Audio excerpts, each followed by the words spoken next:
All right, hello everyone, and peace of Christ to all of you. Today, our topic is very simple, and I see a lot of comment from the Muslims, and always the comment I find them very silly. And I encourage the Muslims today, and for sure non-Muslims, and for sure us as a Christians, to open our mind and to try to be a little bit wise, and not to be copy paste people, not to be copy paste. What I notice about Muhammadan people, that they are copy paste, but they are not the only one is copy paste too. There's many Christians are copy paste too. We heard something, we repeat it. We don't study it, we don't investigate. As an example, I will give you an example about the Christian being copy paste. The Christian, they heard from somebody told somebody one day somebody says about somebody. As an example, somebody someday one day he said that Muslims are from Ishmael. And then you go to churches and you see the Christians saying Muslims are from Ishmael. Where this is coming from, we have no idea. Anyone ask for a proof? No proof. How you come to the conclusion?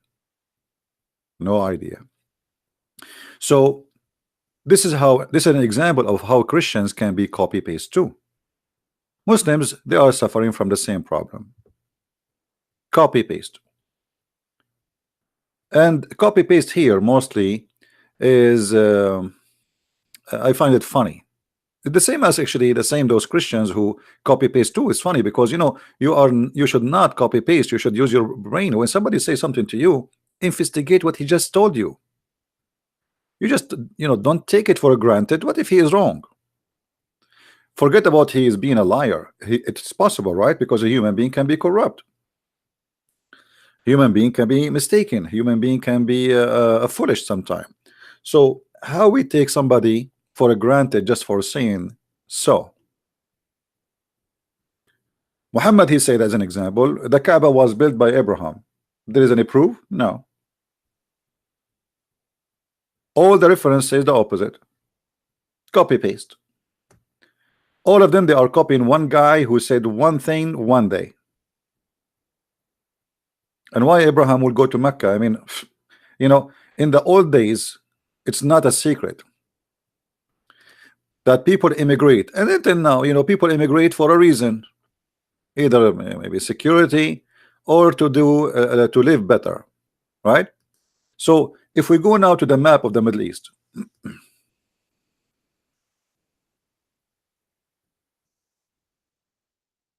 I will open it a second. So if we go to this map,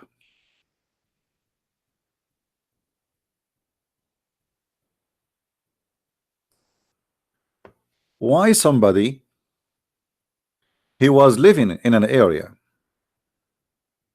which in Iraq, which has two big rivers coming through the north of Iraq, and he will immigrate all the way to the middle of nowhere in an according to Muslim, actually nobody lived there too. Not only it was not a town, nobody there. I mean, it's empty. So why somebody and how somebody can risk and go from here? Let us highlight. Give me a second. From this area going all the way to Mecca. People goes where it is, there is reputation that it is a green and better. As you see, this is here, it's a pure desert. There's nothing. There's nothing. If I make now a landing on Mecca, the land of Mecca, using Google, if we zoom in and we make a landing, what we will find in this territory? I mean, what is there? Dead land. Nothing until now. Who in the world wanna go there? What I will do there? There's nothing. There's no greenery. I mean, it's a chain of a crazy dead mountains Rocky mountains, no grass, no trees, nothing. So why somebody wanna leave?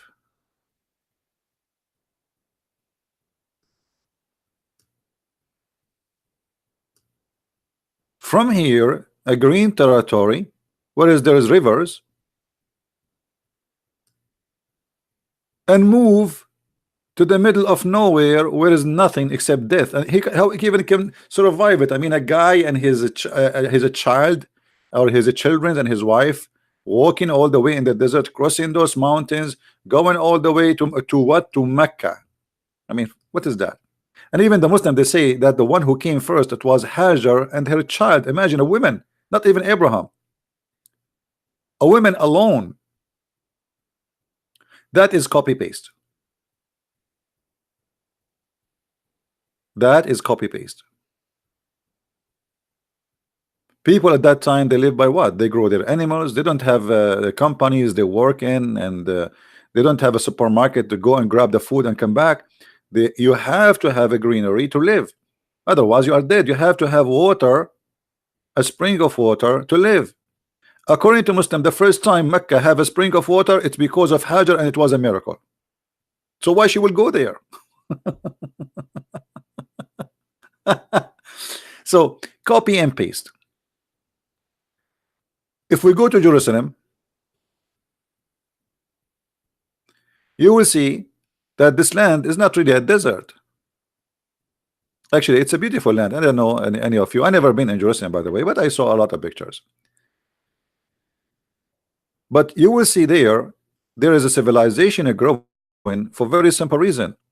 They have a trees, they have a fruits, they have a greenery, they have a vegetables, they have rain, and even they have a snow.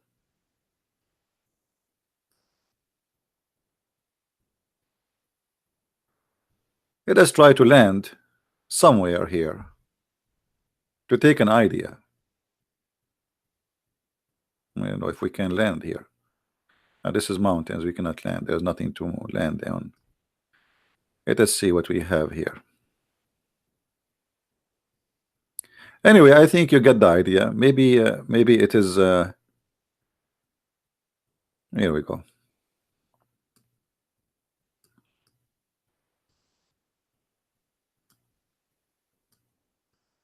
See, this is not a desert. This is not a desert. It's a beautiful place. So why in the world somebody wanna go immigrate to Mecca to do what exactly? What is the logic? Same time, if we ask the Muslims, why Muhammad was praying all the time to Jerusalem? Most of his life, since he claimed that he is a prophet, he was praying in the direction of Jerusalem. What do you have to do with Jerusalem? If Mecca is the house of Allah, and Mecca is the most important place for Allah, so was Muhammad committing sin and praying to the wrong direction?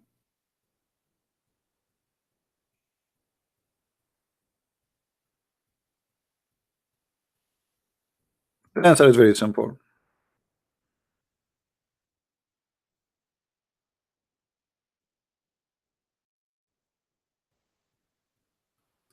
In the beginning, Muhammad was trying to convince the Christians, the Jews, that he is believing in the same God they do. So he prayed toward Jerusalem, especially the Jews, because he lived between the Jews, not in Mecca, especially in Medina. And when he gave up, the Jews will never believe in him. He decided to kill all the Jews, all the Christians, and okay, now I do not need their Jerusalem. They will not believe in me anyway. And then Umar ibn Khattab, he gave him advice to make money to switch to the Kaaba.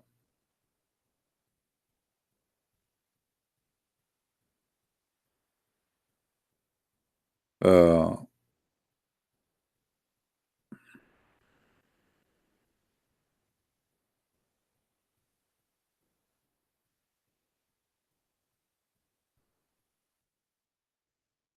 we will not do the same. We don't want to be people of copy and paste. Neither you, neither me. That is not right.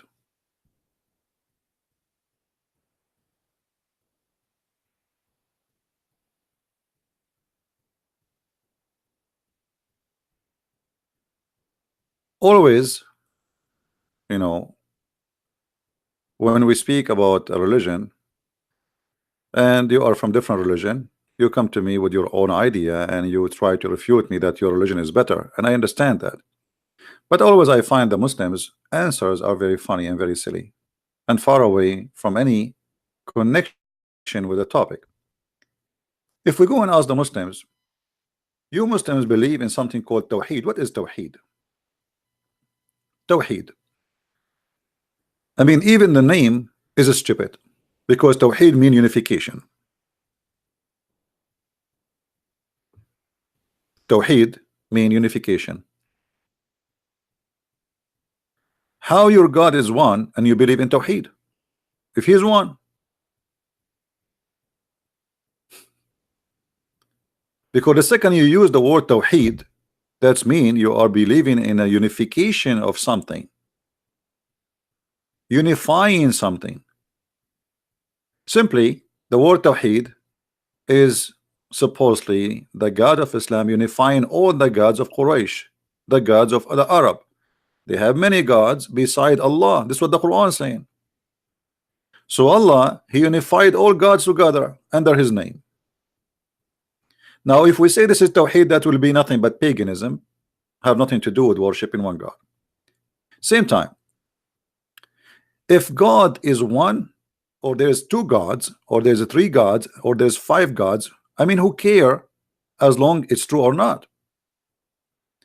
So to make it simple, the Muslim, they say to us we have one God. The Christian, they say we have one God. The Jews, they say we have one God. But obviously my God is not the same as yours.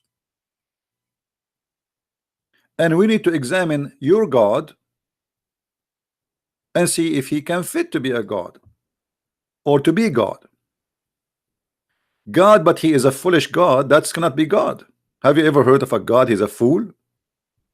Allah is a fool. Allah says that the woman, she have a sperm coming from her ribs. Allah, he said the man have a sperm coming from his backbone. Allah, he claimed that the sperm transform into a congealed blood. Allah, he claimed that the sun set in murky water. Allah, he don't even remember which one he created first, the trees or the stars. I mean, have you ever heard, okay, you have one God, but you have a foolish God. So I am really happy that you are saying to me I have one God who is a fool. So if I met with somebody and he says to me I believe in 1,000 God, and then he present to me books, and those books are really not, they are not stupid, how I can say, how I can answer him? The 1,000 gods he have, they are smart, wise. The one God you have is a fool. So having one God, having 10 gods, having 330 God, having 40 God is a silly thing, because simply it's about is true or not. It's not about how many they are. So the Muslim, he think he is proud. I believe in one God. I believe in one God. But you believe in one idiot God. Are you following with me, guys? Are we following?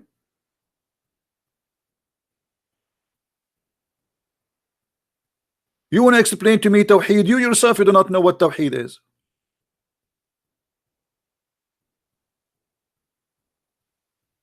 As an example, Allahu Samad. They don't know even what the word Samad mean, because this is an Aramaic word. As-Samad is coming from Masmud, which means the collection. How he is one, but he is a collection. How Allah is one, but he is a collection. And the Muslims, everyone, he give you his own interpretation for the word, and every his own translation for the word. Let us show you.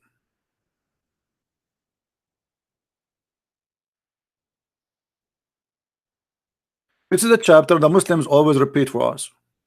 And let me show you how stupid this chapter is. قُلْ هُوَ اللَّهُ أَحَدٌ. Ahad here is not one. That's false. That's a big fat lie. Here we go. I will copy the word ahad in front of you, and I will paste it in the search engine, and I will show you that every translation the Muslims they have for the word ahad is not one. It's one off. One from many. This is what ahad mean. And to prove to you that this is what it's mean, look what it says in the last verse. وَلَمْ يَكُنْ لَهُ كُفْءٌ أَحَدٌ.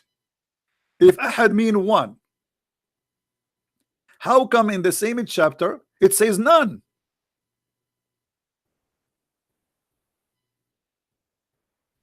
Is comparable into him.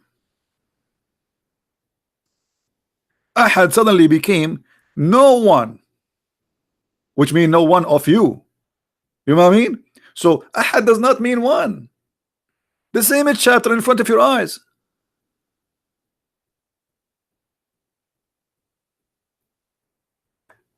The foolish Muhammad was copying the Bible. Oh, you Israel, your God is Echad. Echad is not one as number.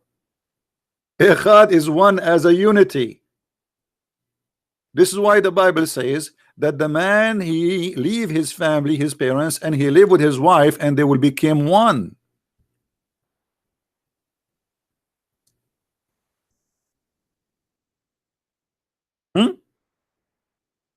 Muhammad here is a thief. He is copying from the Bible what is in the Bible, and he copied the word echad. This is ahad. You see how close even the word Qul huwa Allahu ahad in the Hebrew, echad. It's the same word. Echad is a word to unify, not about numbers.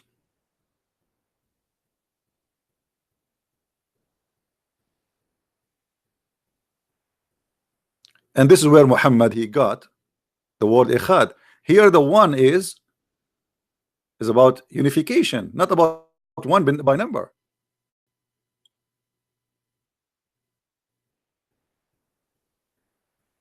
And we have tons of verses in the Bible speak about echad as unification. And I'll give you an example how the man and the wife they get married, and they became echad.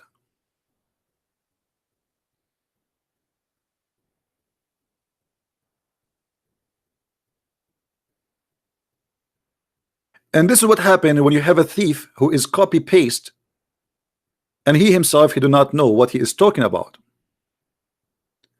Your God is one, but not one as number, one as unity, because this is the word echad. They became one.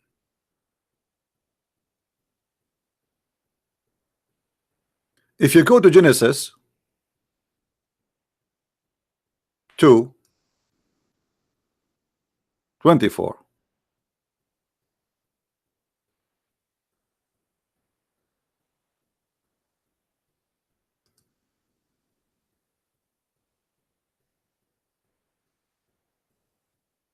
do you see it? Do you see the translation? What happened here? We have two human, not two gods. They are even human. Therefore the man shall leave his father and his mother and be joined with his wife, and they shall become one, echad, unity. So Muhammad the thief, he stole, but by stealing he got himself busted as usual. If we copy the word ahad, which the Muslim keep reciting for us, and we paste it in the search engine of this funny Quran, right in the front of your eyes, I will paste. Look how many times the word appear. Look how many times. All of them. وَمَا يُعَلِّمَانِ مِنْ أَحَدٍ. You see the word ahad? It's the same exactly the one we posted in the search engine. What ahad mean here?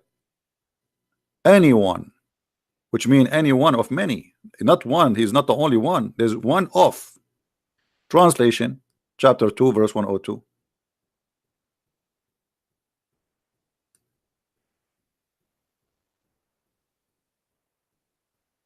It says here, and they don't teach anyone. See how the word ahad became anyone in the translation? Forget about this word. Let us go to different verse. Chapter 2, verse number 136. وما نفرق لا نفرق بين أحد. أحد, you see it? We don't differentiate between any of. Chapter 2, verse 136. You see? We don't differentiate between any.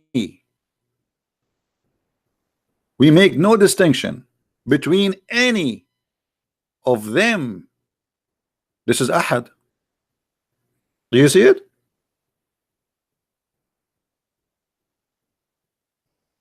And we can go all over the Quran non-stop, and you will see that the word come always in such a way.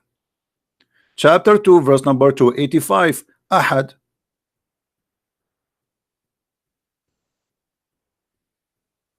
Read it. Ahad mean we don't differentiate between any of. Ahad. Any one, which mean one of. To use the word ahad, that means there is more, there's more of you.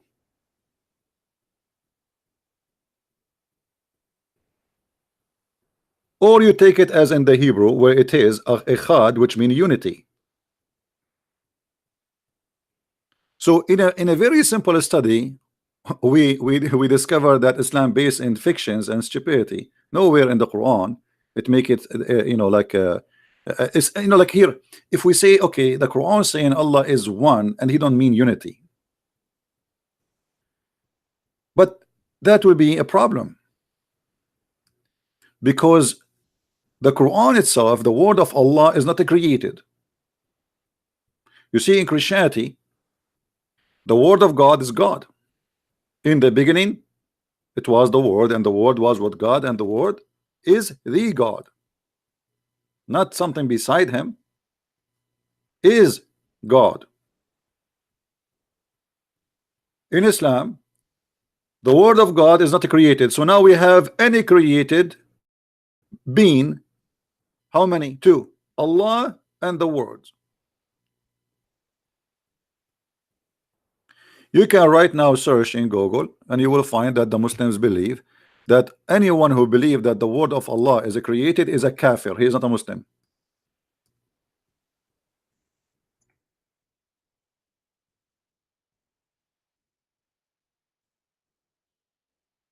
Allah words not created. Do you see it? The Quran is the word of Allah. Maybe may he be exalted, is not created. So now we have non-created Allah and non-created the word of who? I mean, look how funny this cult is. You say that Quran or the word of God is the word of Allah, but yet is not created by Allah. So it's created by who? You know what I mean?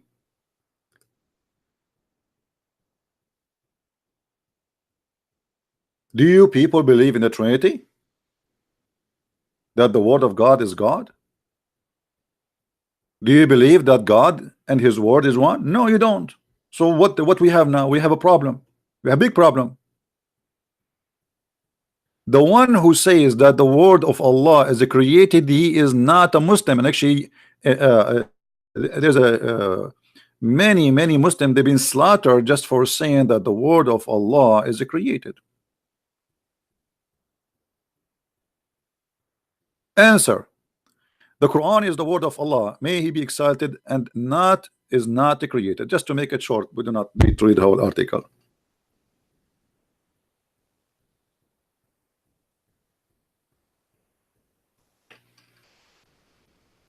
So now we have two divine. Is the word of Allah is holy? They say yes. Is Allah is holy? They say yes. So now we have two holy which are any created. Foolishness. Either you believe in one God and you know, in the way you reject the unification, or let us say you reject any idea of, okay, yes, God is he is a physical being, because remember, in Islam God is not spirit. God in Islam is not a spirit, remember that.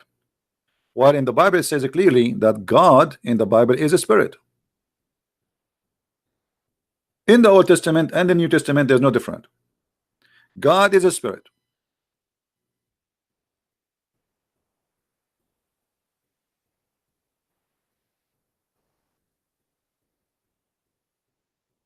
From the first verse in the Bible, it says clearly that there's God, not gods. We believe as a Christians in one God. It's a lie to say we worship three gods. That's a big fat lie. Even the silly Quran confirmed that the Christians believe in one God. But Muhammad, because he is confused, he do not even know what Christianity is about.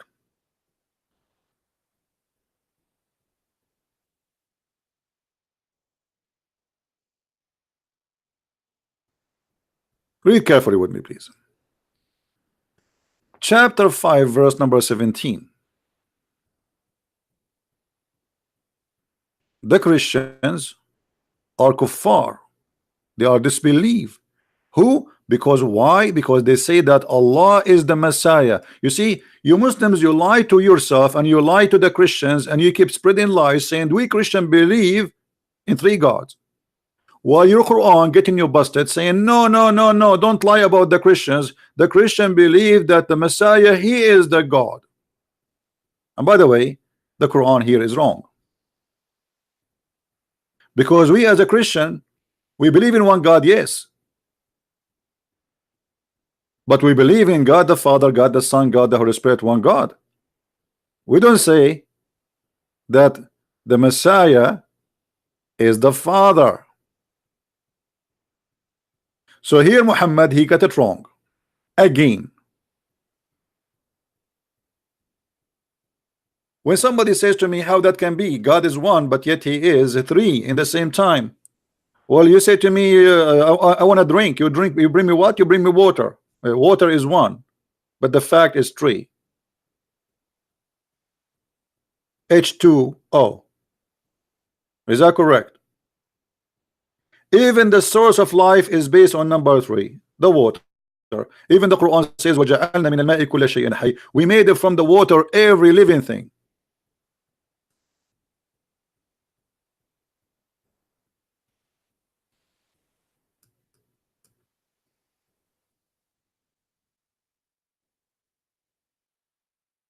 Hmm? We made it from the water every living thing.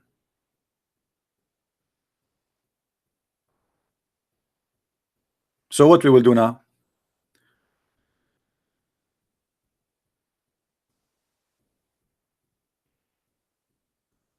And if you look at the logic of the Quran, how to refute the Christians about how and why Jesus is not God, it says if Allah want to destroy Jesus, he can.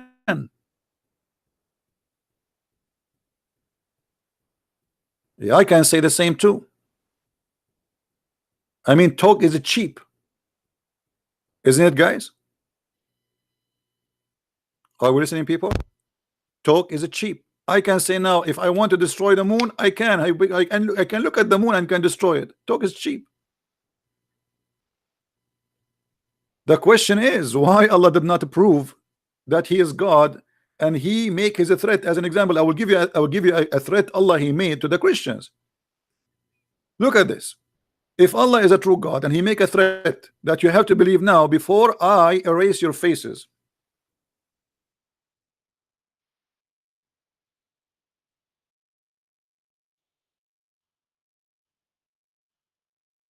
Thank you for those who are, you know, supporting us, and I know you do not need our thanks.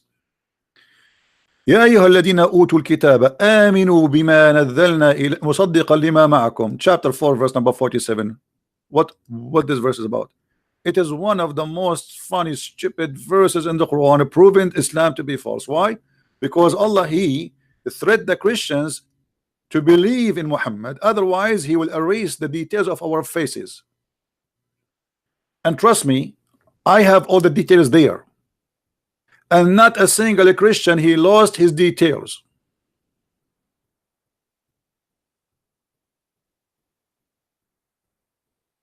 So if Allah can threat and destroy Jesus, well, how he could not promise to destroy someone less than Jesus, me and you? He spoke in the time of Muhammad, saying to them, believe now, believe in what I have revealed to you, confirm that which you possess. And by the way, here you will see the verse confirming that the Muslims, they lie when they say the Bible is corrupted, because the Quran does not agree. The Quran says confirming what you possess. Do you see the word possess? Do you see it, guys? How the Muslims, they lie and they say our book is corrupted, and then it says you confirm what we possess. I mean, it's clear. And this is your Muslim translation, and this is your Muslim website. Like if this is a Christian Prince translation, they will say Christian Prince as a liar, as usual. It doesn't matter what you say to them, they say to you, you are a liar. So here, look what happened. Allah, he made a promise, if you don't believe in Muhammad now, we will do to you the same as we did to the Jews, and we cursed them and we made them pigs and monkeys.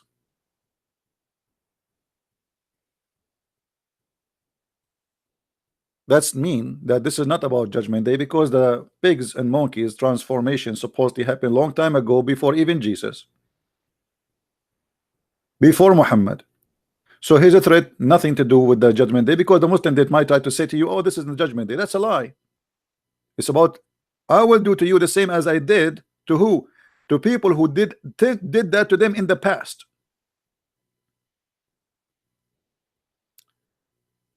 And here again, one of the funny things about Allah, that he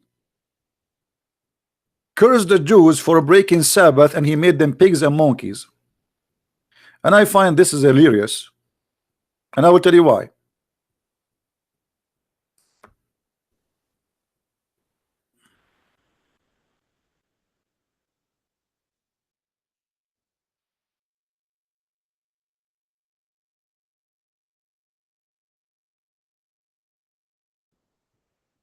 Imagine we have a God,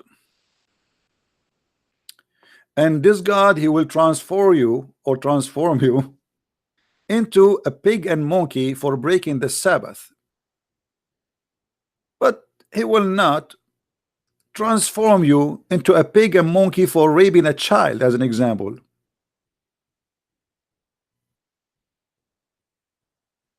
I mean, don't you see something stupid there?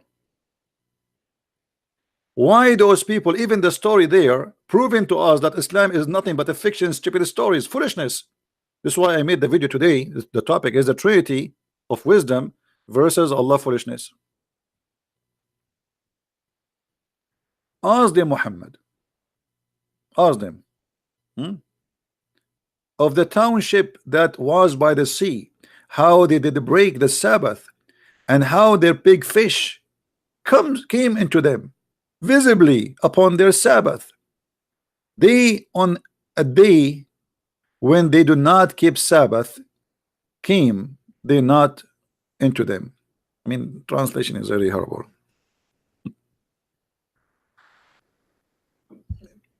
I will translate it to you. Actually, you know what? I'm not going to translate it. Hold on. I will open the interpretation of the Abdul, so they will not say he's making things up. Fair? Chapter 7, 163. Alhamdulillah. Alhamdulillah, brother. We have, Alhamdulillah, brother, we have a good religion. Brother, our religion, brother, is a very smart religion. Yeah, we will see that in a second.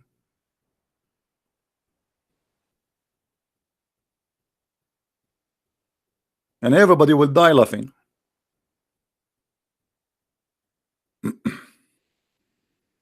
Please don't die on me. This is Ibn Kathir. This is not a Christian Prince. This is who? Ibn Kathir. He is not a Jew. He is not a Hindu. He is not an atheist. He is not a Buddha. He is not working for a Christian Prince. And I did not pay him a penny, because each time a Muslim leave Islam because of me, they say I paid him. I will go bankruptcy if I do that. Long time ago. Tell them about the town which was by the sea. Supposedly it's an island of a Jew who live in the sea. What is that in Hawaii? What is that? No problem. When their fish come to them openly in Sabbath day, so what the fish do? Visible in the top of the water. So the fish every Saturday, they are fishermen. They live from fishing. The fish, they come and they play ballet. We are here. You cannot fish us. Today is Saturday. Ta la la la la la la la. And who is the one making the fish come only in Saturday? Allah. And it did not come to them on the day had no Sabbath. Look at this game. So those poor Jews, they have fish only in Saturday. And their fish does not come to them in any other day.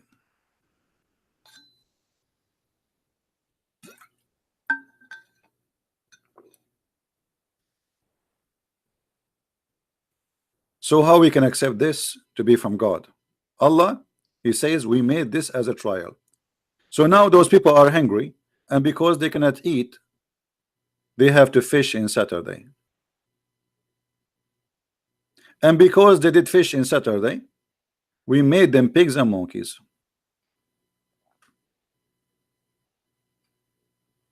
How silly, how stupid.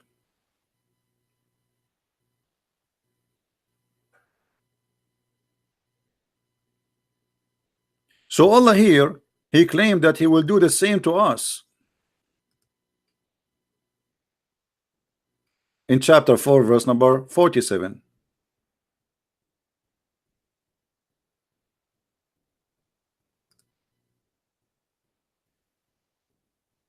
What he will do? He will erase the details of our faces if you did not believe in Allah. Allah command the people of scriptures to believe in what has sent to them by the servant of Allah, Messenger Muhammad. Okay, and he warned them, before we efface faces and turn them backwards. My face is backward already. And turn them backward, meaning we put their faces on their necks, on their backs. Oops. And we make them walk backward.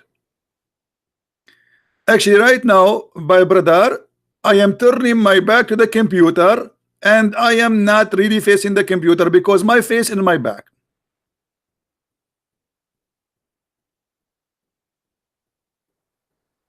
So if Allah is God and he can destroy Jesus as he said in the other verse, why he did not keep his promise and destroy the Christians? And he did, you know, just at least one, just one. This is why I said talk is it cheap. Anyone can make a threat, says I, my God will make the okay, this is Allah himself talking, saying I will going to erase your faces.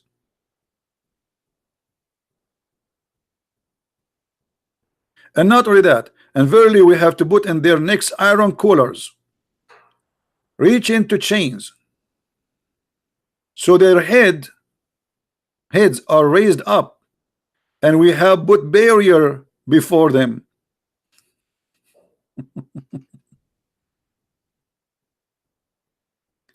If you go to different interpretation, you will see even things getting more funny.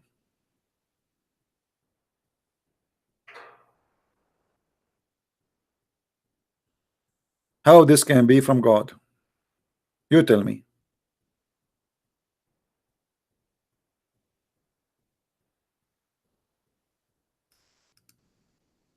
So, you know, speaking about God, you can speak about any God you want. I mean, you can claim whatever you want. But how to prove your God is different story. Your God is one, your God is two, your God is four. This is not my business. Your God is true or not. This is my business. When your God, as an example, and this is, here we go, this is your Islamic interpretation, not mine. Chapter 86 verse number 6 and 7. When Allah, he says that the women have a sperm and it is coming from the ribs of the women, the location of the necklace specifically. How that can be God? Here we go. You have one God. Okay, I'm happy for you. I'm really, really happy for you, brother. You have one God who is an idiot.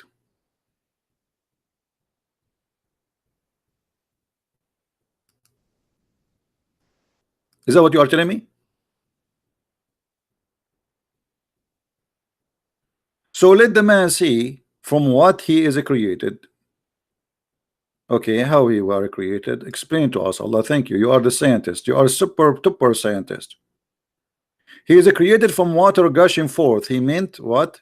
The sperm, sexual fluid that's come bursting forth from the man and the women. See, Muhammad is expert and his God is expert in sexual form of liquids.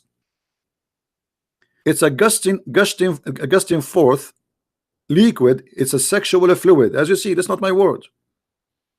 Come from who? From the man and the women. Those that will make the baby. What is the gusting? What is the gushing fluid? Sexual fluid come from the women will make the baby.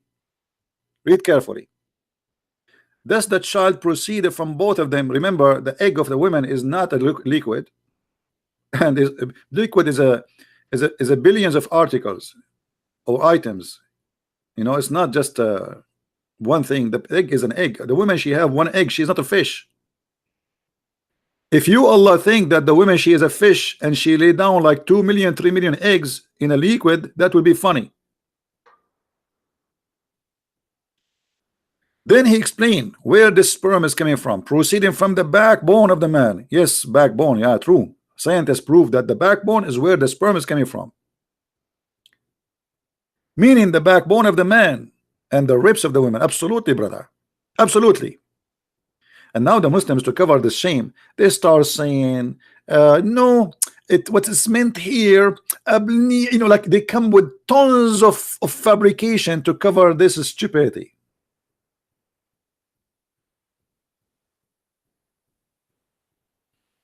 And by the way, if you don't have insurance yet on your backbone, I advise you to get one.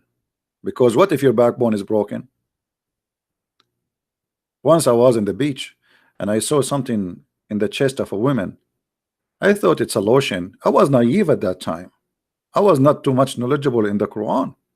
But after I learned the Quran, brother, I noticed that this woman, she was a filthy woman. She was having sex in the beach, and she have her sperm, her cum in her chest because she have testicles there. In all the world, women, they have a breast, except in Islam, women, they have a breast testicles. So your God is one, but your God is dummy and he's foolish. You have a one of a kind, dummy, stupid God who think the backbone is where the sperm is made. Oh, my backbone is hurting.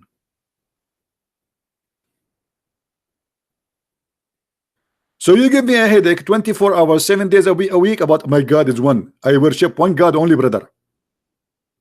But your God is crazy God.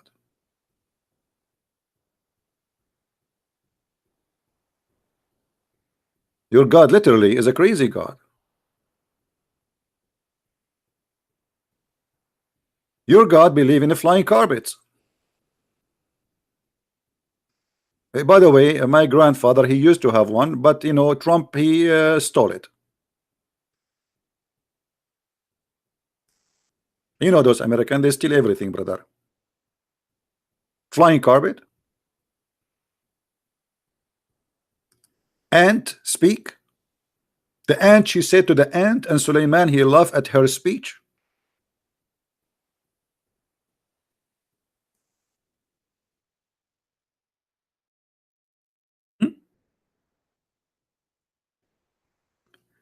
As I know, ants are deaf and mute. The only way for them to communicate is vibration or chemical. They don't talk. And vibration here, they don't vibrate in the ground. They vibrate on the body of each other. And they don't understand each other because they hear the vibration or the sound of vibration. No, they are deaf. They are you know, they don't hear anything. But the vibration itself is the message, or by chemical.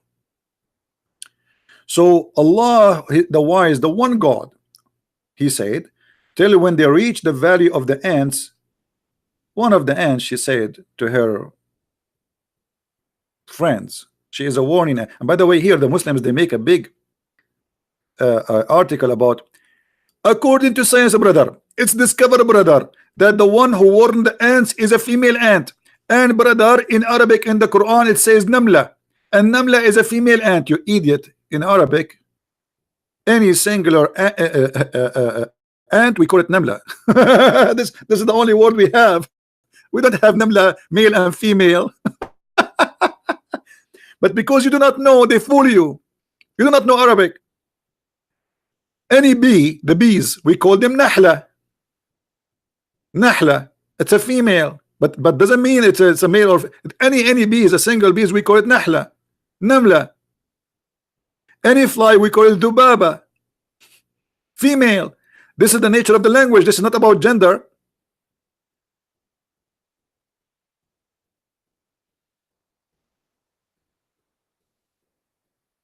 But because you don't speak Arabic, the fabrication is ready. They say, how the Quran knows that this is a female ant, brother? Brother, we told you why. Because in Arabic, the namla is always a female word for all kind of ants. Any singular ant, we call it namla. Any singular bees, we call it nahla. Any singular fly, we call it dhubaba. The T at the end is added as a female for all those insects. But I have a question for you in the same time.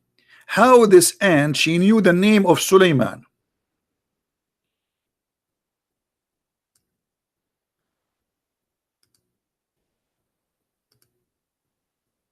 What happened exactly? I want you to translate to me in the language of ants, Suleiman.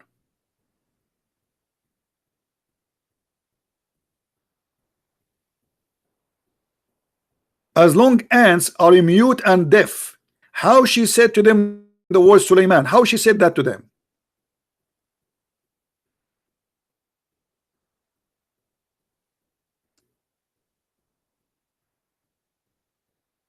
Any Abdul? I'm serious. I want to know how she said the word Suleiman.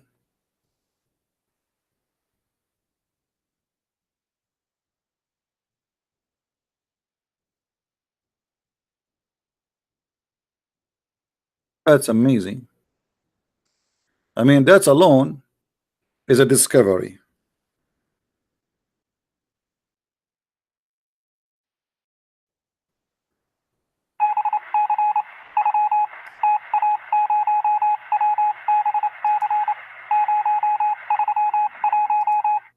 Is that how?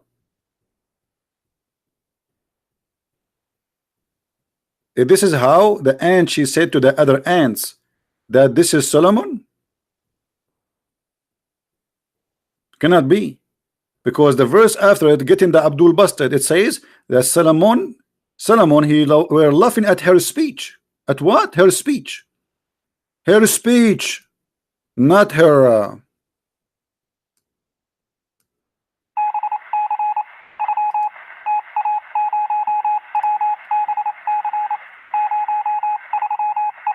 Brother.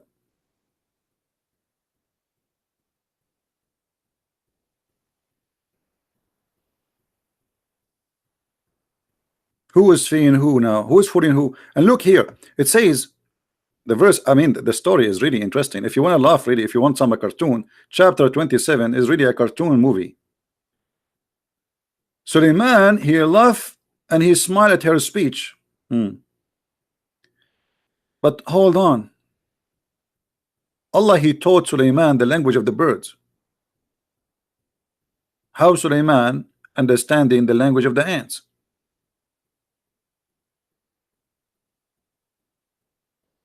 Just the verse before it, it says that Allah, he taught us the language of the birds.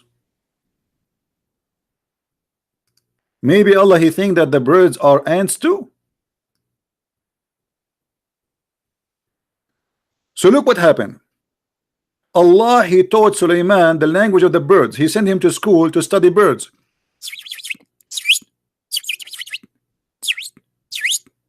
And then Sulaiman, he went in a journey and he started understanding the wrong animal, the ants.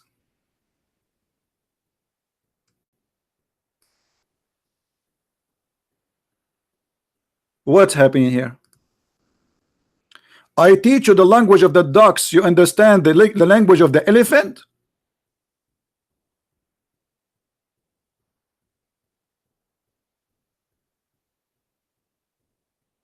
I feel like I want to convert.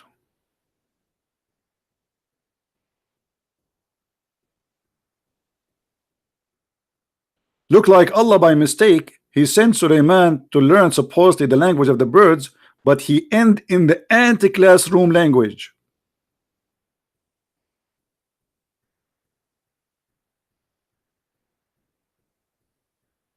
Here we go, you have one God, but he is a silly stupid God. Are you happy? And Sulaiman, brother, he said, brother, thank you Allah, thank you for teaching me Allah the language of the birds, thank you very much. But you did not understand the language of the birds. You're, hold on, later he will speak to the bird. Hold on, a verse after it. Chapter 20, Sulaiman is a king, by the way, who have an army. Anyone remember his army contain what? You have one God, right? Look at this God. Anyone remember the army of Sulaiman contain what? How many brigade? 3 brigades. Who remember?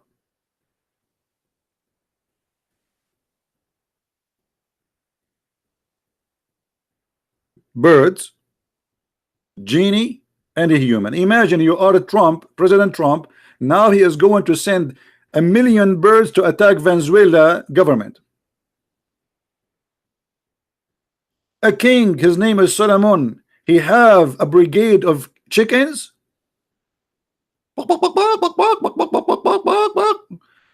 This is General Chicken was saying that I am going to meet the King Solomon right now. And he says he want to report to him how many eggs the chickens they lay down today, preparing for the coming war, because those will become a cheek and they will go and attack the enemy.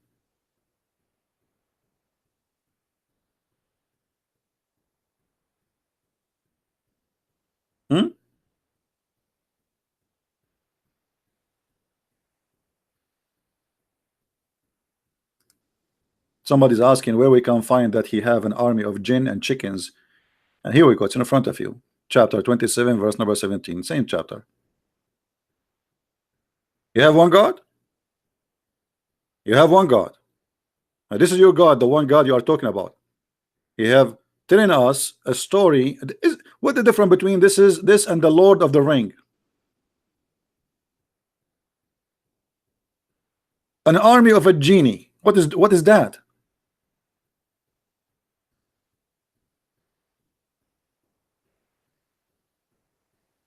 And then the bird, he disappear. Where the bird goes, we find later that the bird goes so he can look for a woman. She have no hair in her legs. All my life, you see the reason I'm not married, because I'm looking until now for a woman. She have no hair in her legs. All of them, they are very hairy. So the bird, he disappear. He is a big colonel in the army. Big colonel. Let me introduce you to the colonel of Allah. The colonel which are hired by Allah. Those are, they are servant of Allah anyway. You know.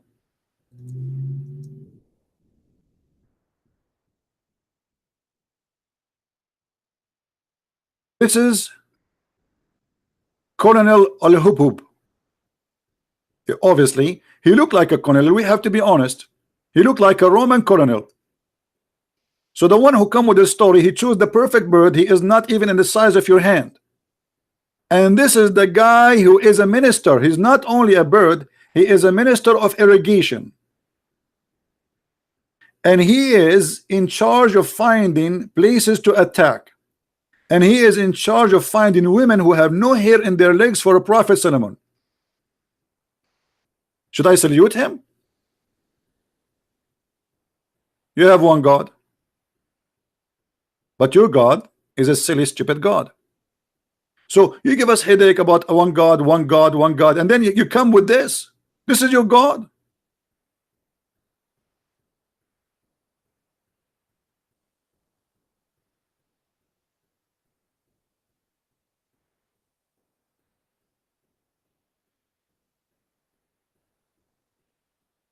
I'm really, really convinced now. That's it. Your God is the true God. Must be. And look, he's looking at me, by the way. I don't know why he's doing that. Do you think he's going to attack me with his beak?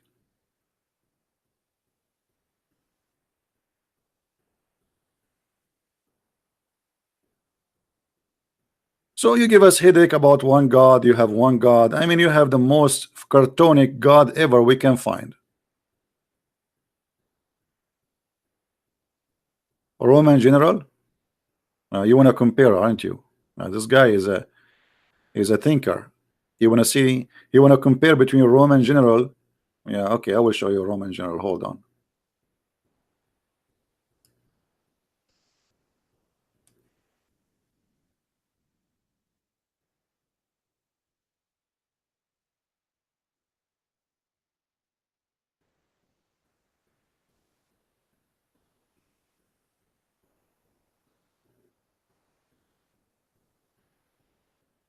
See, I told you they look the same.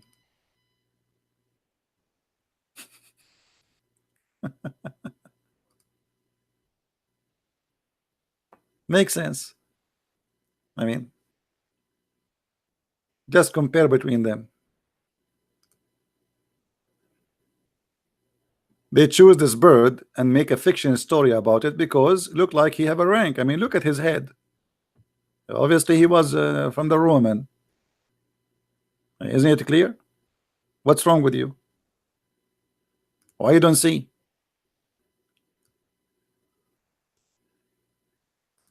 Why you don't see? Why? Why you are blind? Why? You Christians, Jewish, Hindus, Buddhas, atheists. What's wrong with you? They are cousins. If they are not from one family, maybe. Look at this. The funny, there's the Muslim. They keep saying to me in text, "You are a liar." I'm showing you, Abdul, in front of you on the screen, the story. What liar about what? I mean, it's amazing. You show them the story in the front of their eyes. It's written. I give them the chapter number, the verse number in the screen, their translation, their interpretation, and yet they say to me, "You are a liar."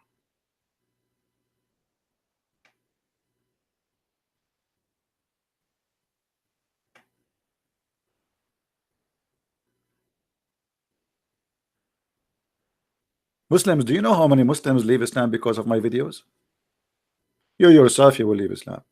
I mean, there's no way a person who have little brain, he will stay believing in such a one God who tell us such one story.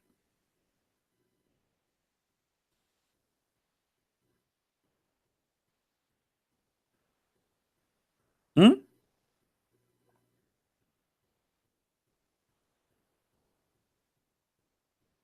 I mean, what a story there. Look at this story. But the most funny part I like actually about this story is the Afrit. Anyone knows what Afrit? Who knows what Afrit is? I don't know the translation here. Stalwart. I don't know what stalwart. Is that correct? What stalwart mean? Afrit, he is a genie, but he is different kind of genie. He's called Afrit in Arabic because supposedly he is so fast, extremely fast.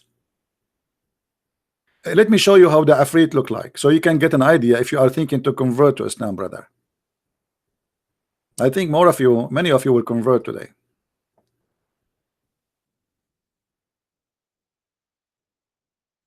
Afrit. Here we go. Let me introduce to you Mr. Afrit.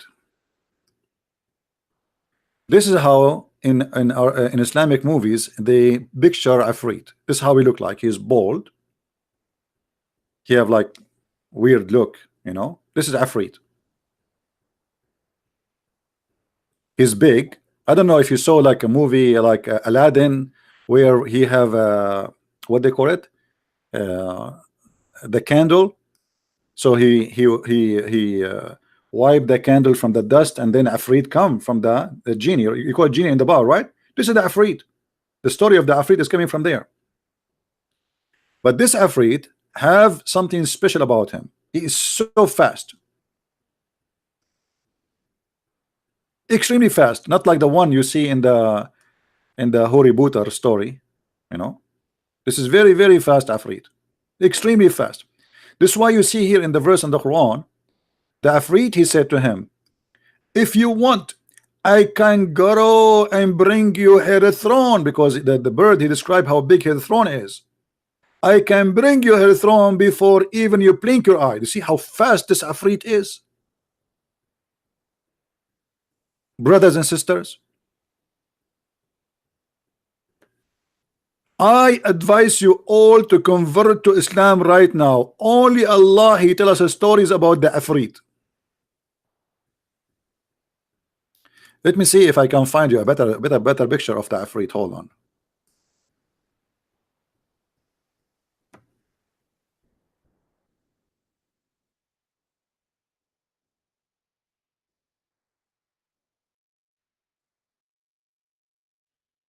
When I was a kid, the TV always have movies about Afrit, but those are old movies. They are not doing them no more. I miss them really. The Afrit, he come from the container, and then he says to you, "Shubik lubik," which mean, what do you want from me will happen right now.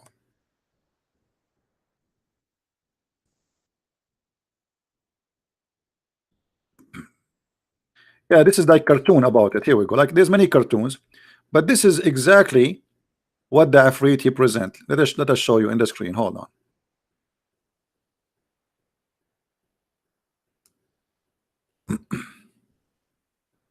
That's a nice. Do you see what the Afrit?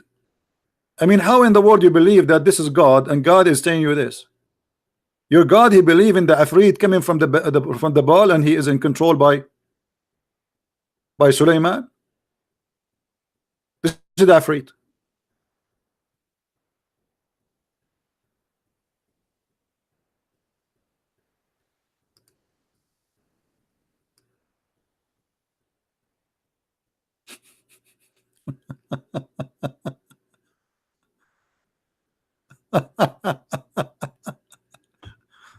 So this is the Afrit who said to Sulaiman, do you want me to go and bring her chair for you, her throne?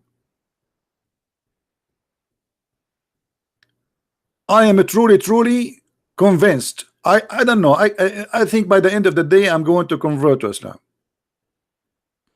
By the way, let me tell you the news the Muslim one day will say, and count my words. One day Christian Prince will die. All of us we will die. Anyway, today, tomorrow, who care? I'm a believer, I am not worried about it. But one day Christian Prince will die, and the Muslim they will say Christian Prince converted to Islam a second before he go to grave, brother. Anyone is famous, anyone, it doesn't matter who you are. They say he converted to Islam before he died. Brother, for sure I will convert to Islam before I die. Are you kidding me? Hello?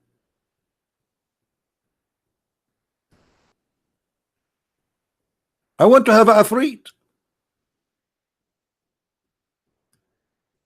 I want to have a Afrit. You know, here I have a complaint to Allah. I mean, why you don't provide every citizen with Afrit? You put him in the ball, you wipe the ball, and then he come out, he says, what do you want? You said, go to him, go and get me a grocery for free. I mean, why you go to work, and why people, they just, you know, build for me a house. Who is the one who built for Suleiman his palaces? Anyone remember? Who knows?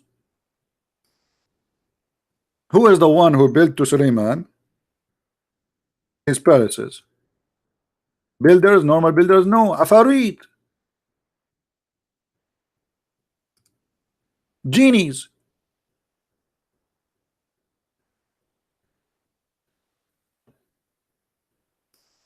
And into Suleiman, chapter 34, verse number 12.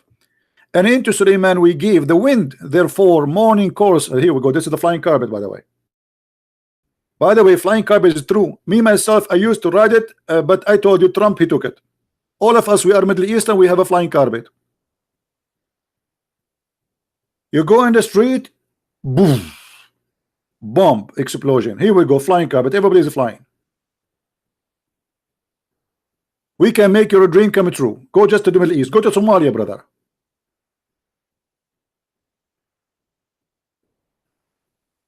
So we give Suleiman the control of the wind. What does that mean? You go to the interpretation. It says that he have a flying carpet. We can show it if the Muslim want me to show. Wherefore the morning course was a month journey. By the morning, look how fast the carpet is. I mean, why you don't want to believe in Islam? What's wrong with you? Here we go. We have one God who believe in the flying carpet. You stupid idiot. How dare you to reject this religion? We are the only religion, brother, who believe in the flying carpet.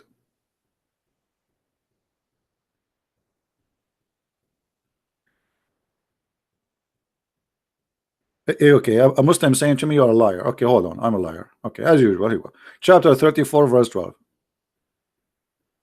34, 12. Okay. This is Ibn Kathir. This is who? Ibn Kathir. Is that Christian Prince? No, this is Ibn Kathir.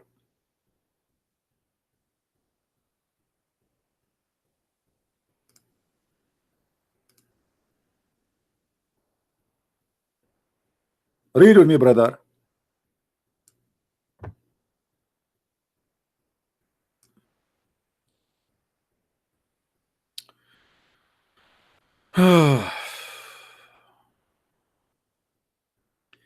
He subjugated the wind to him, so it would carry him, carry his carpet.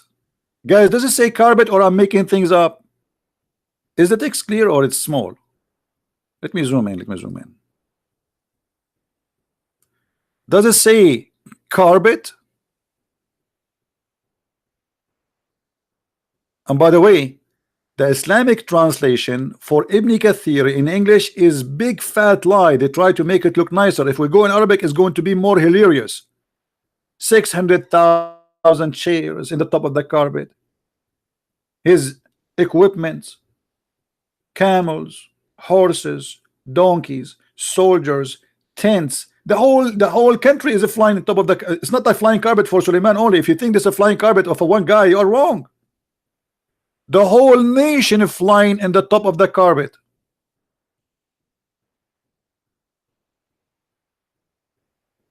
Let me see here if they show some honesty in the translation. Hold on.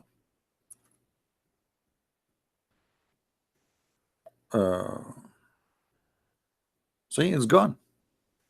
Where it says he carry his equipment and his army? I don't see it. I don't see it.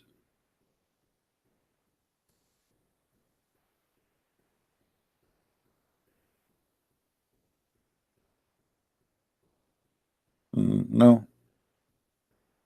It just says here, may peace be upon both. He subjugated the wind to him, so that he carry his carpet. Would carry his carpet one way for a month, then back the next month.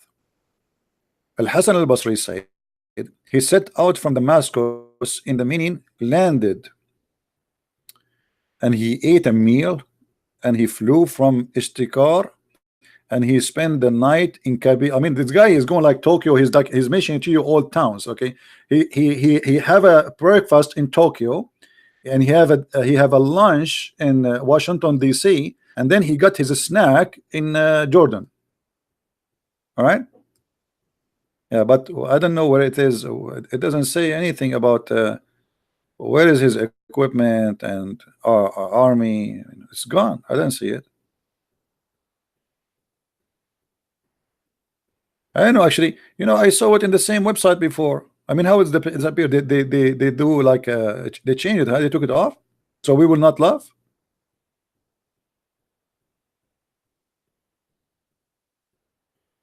Hold on, I'm not going to let it go. I don't accept. I don't accept. Give me a second.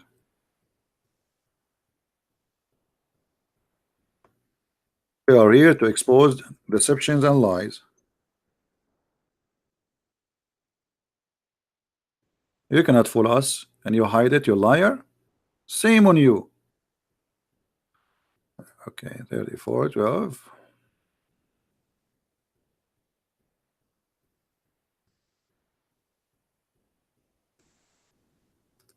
I will go to the Arabic, Ibn Kathir in Arabic. But let us see here first. This is Tafsir al-Jalalain.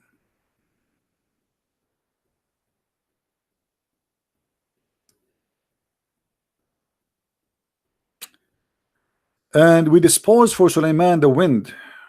Okay, the new journey, blah blah blah blah. Okay. Mhm. Nothing here. Hold on. See, they lie. No problem. No problem. Ibn Abbas. Okay. Journey. Okay. No, it's still not here. Let's go to the Arabic Ibn Kathir. The same verse, Ibn Kathir in Arabic.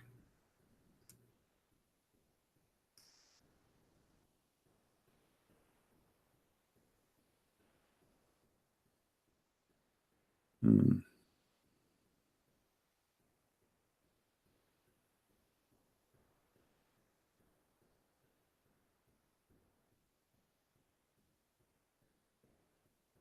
Okay.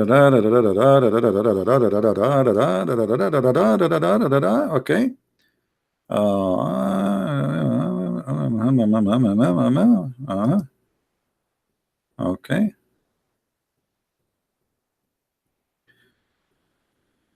Let us see.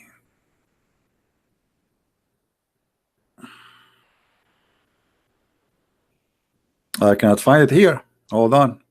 I'm not going to give up. I have to find you. I don't like to say something without finding the reference. Let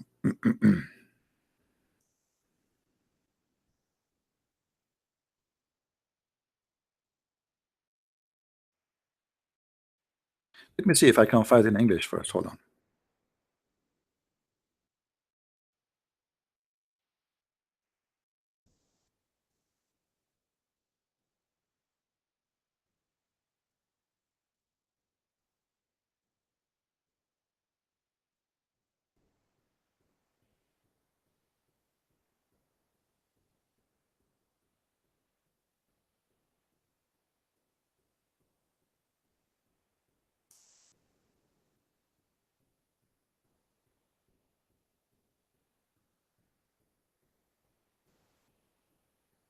Let us see. Here we go. Here we go. You see, I don't like to mention something without proof. Ibn Kathir. Ibn Kathir. Do you see it, guys? You see Ibn Kathir? We don't lie. This is Ibn Kathir. Okay. Let us see what it says.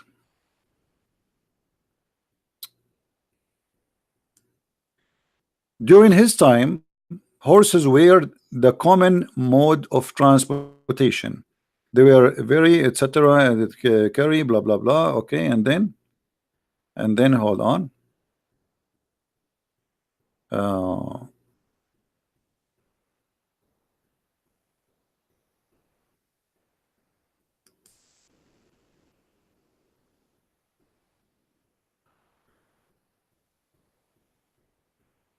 and here the story of the ant. Hold on. Let us see.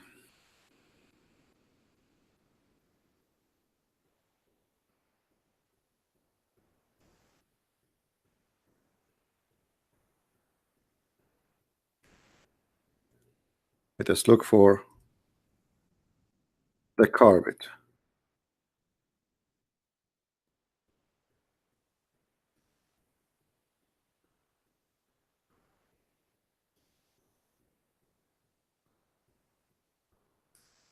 Uh, I have a video, by the way, about it. They try to delete, but they cannot. I have it already recorded in their screen, their website.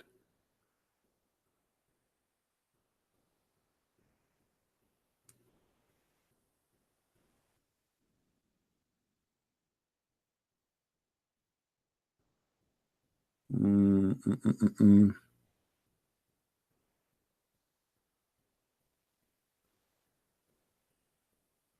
Anyway, I will post the link for you guys. You tell me if you find it in that link. Let me know if you find it where. I'm not going to waste the whole time just trying to read the whole article. But it should say that Suleiman, he carried his equipment carried by the flying carpet, including all his army, all his stocks, all his men, all.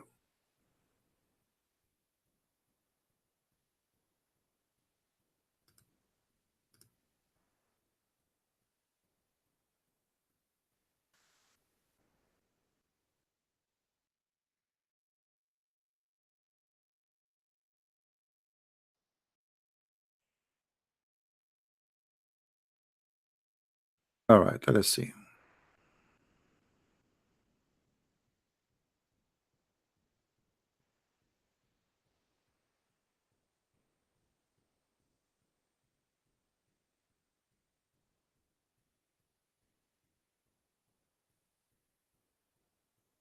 Any Muslim have an objection?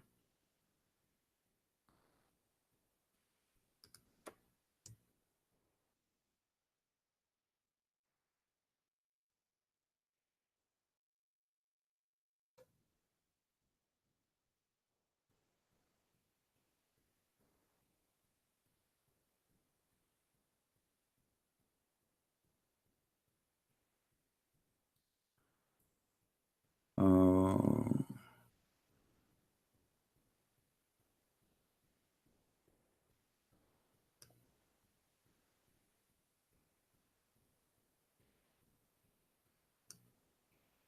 let me show you this reference here,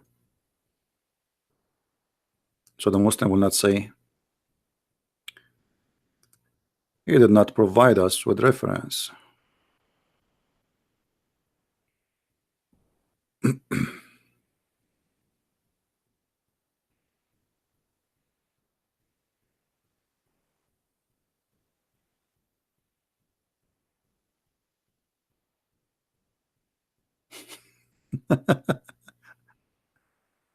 You should see what I'm reading.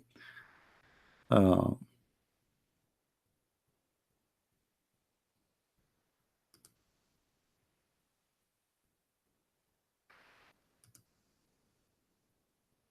I found something, but it's like a PDF file.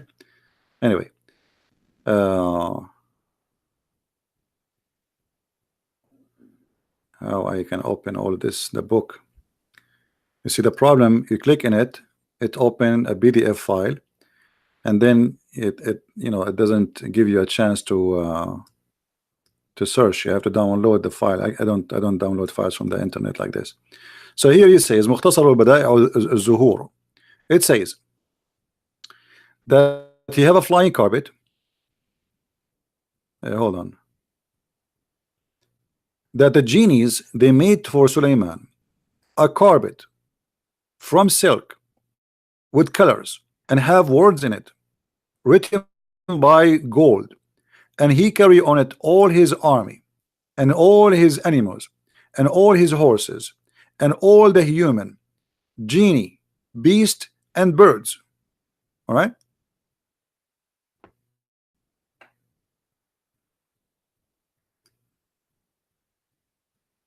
So to make it simple, your God is one God. I cannot say anything anymore. But your God is the most silly God ever.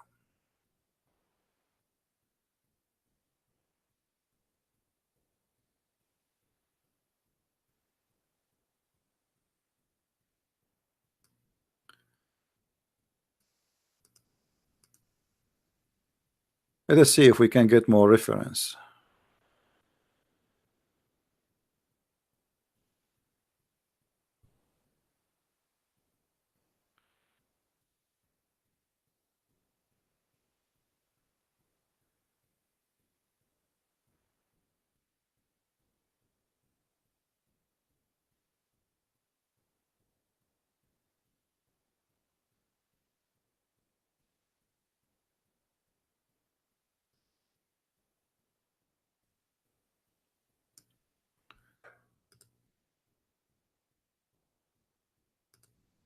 Let us go here.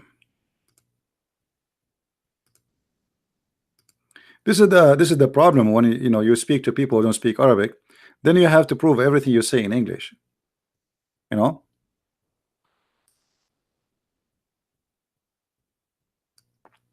Hear the story about this woman who entered the place where she is a queen.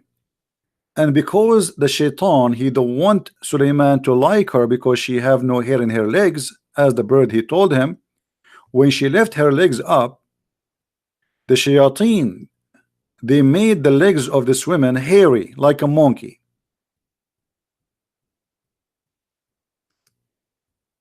Is that true, Muslims? Chapter 27, verse number 44.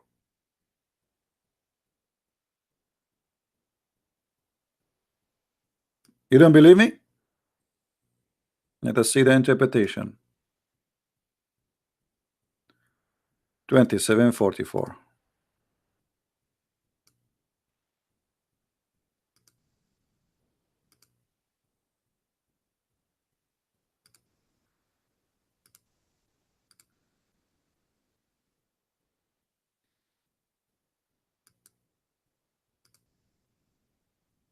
Let me go to English.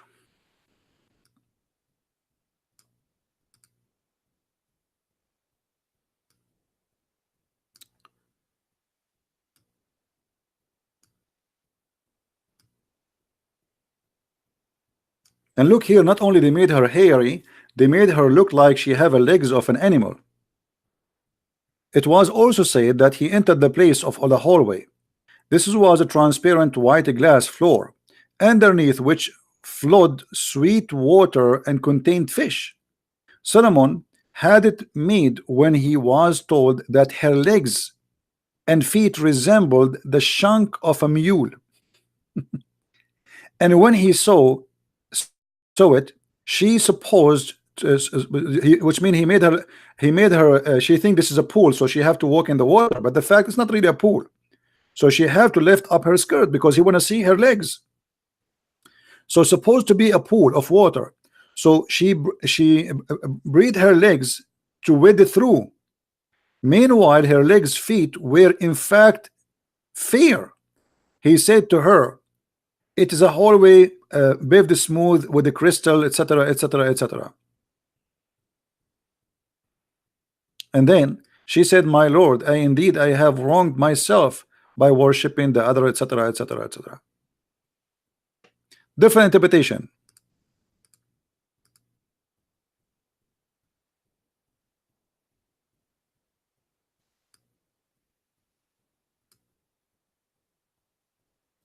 See, Suleiman, he like to see legs of women.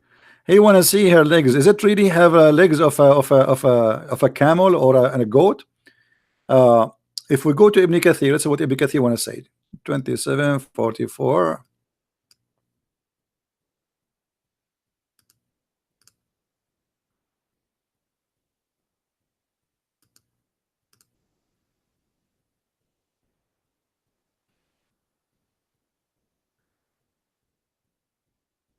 All right, this is Ibn Kathir. So when she entered her the place, but when she saw it, she thought it was a pool of water. So she tucked up her clothes and covering her legs. Suleiman had commanded the shaitan to build for her huge place of a glass beneath which water was flowing. Anyone who did not know the nature of the building would think it was water. See the trick? See the trick? So Suleiman, he made her think that she is going to walk in the water, but the fact it was a glass and the water is underneath and there's fish. But in fact, it was a layer of glasses between a person walking in the water. And then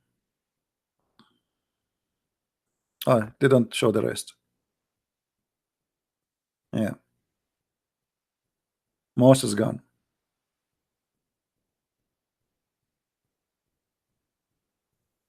Anyway, I mean, all of this is hilarious. It's madness. It's stupidity. How in the world you come to me with worshiping one God, but your God is nothing but a fairy tale storyteller? Not only that, if you notice with me, The Muslim, they say that having idols are haram, right?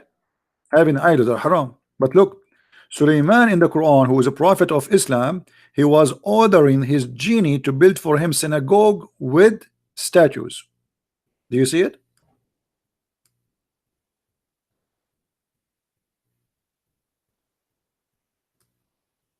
Chapter 34, verse number 13. How he is a Muslim prophet, how Islam is against his statues, and then how he is ordering the genies to build the statues. Don't ask, don't tell. You don't know what statues? You don't know really? Search Google. Statues. Statues. This is what statues. Here we go.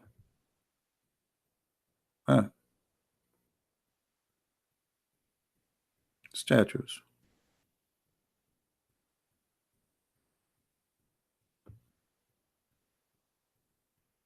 Why statues in the house of Allah? Allah is ordering Sulaiman to build the statues, and the genie, they are building it for him. Don't ask. And then here, actually, the verse after. Anyone remember what this verse is about? How Sulaiman he died? Sorry, David.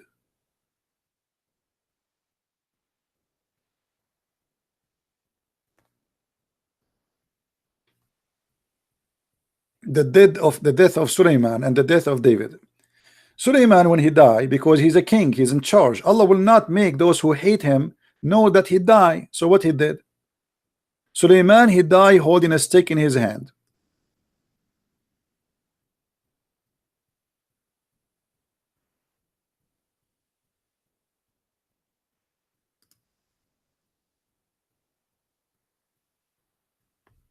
And because he was holding a stick,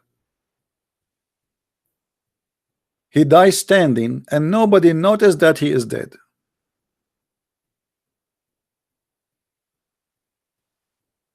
Is that true?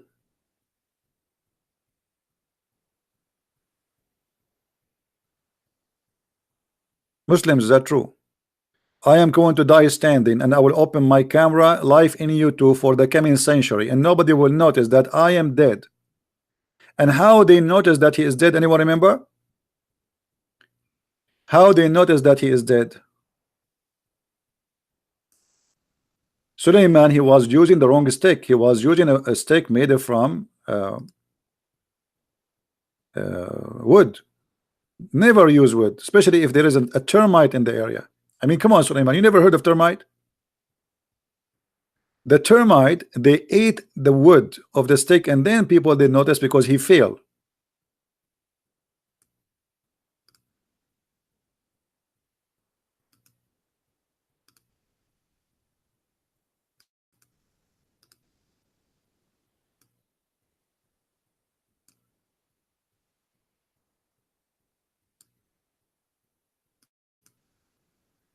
Tafsir Ibn Abbas, chapter 34, verse number 14.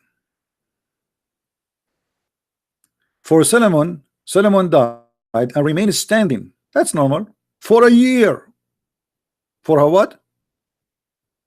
For how long he died standing?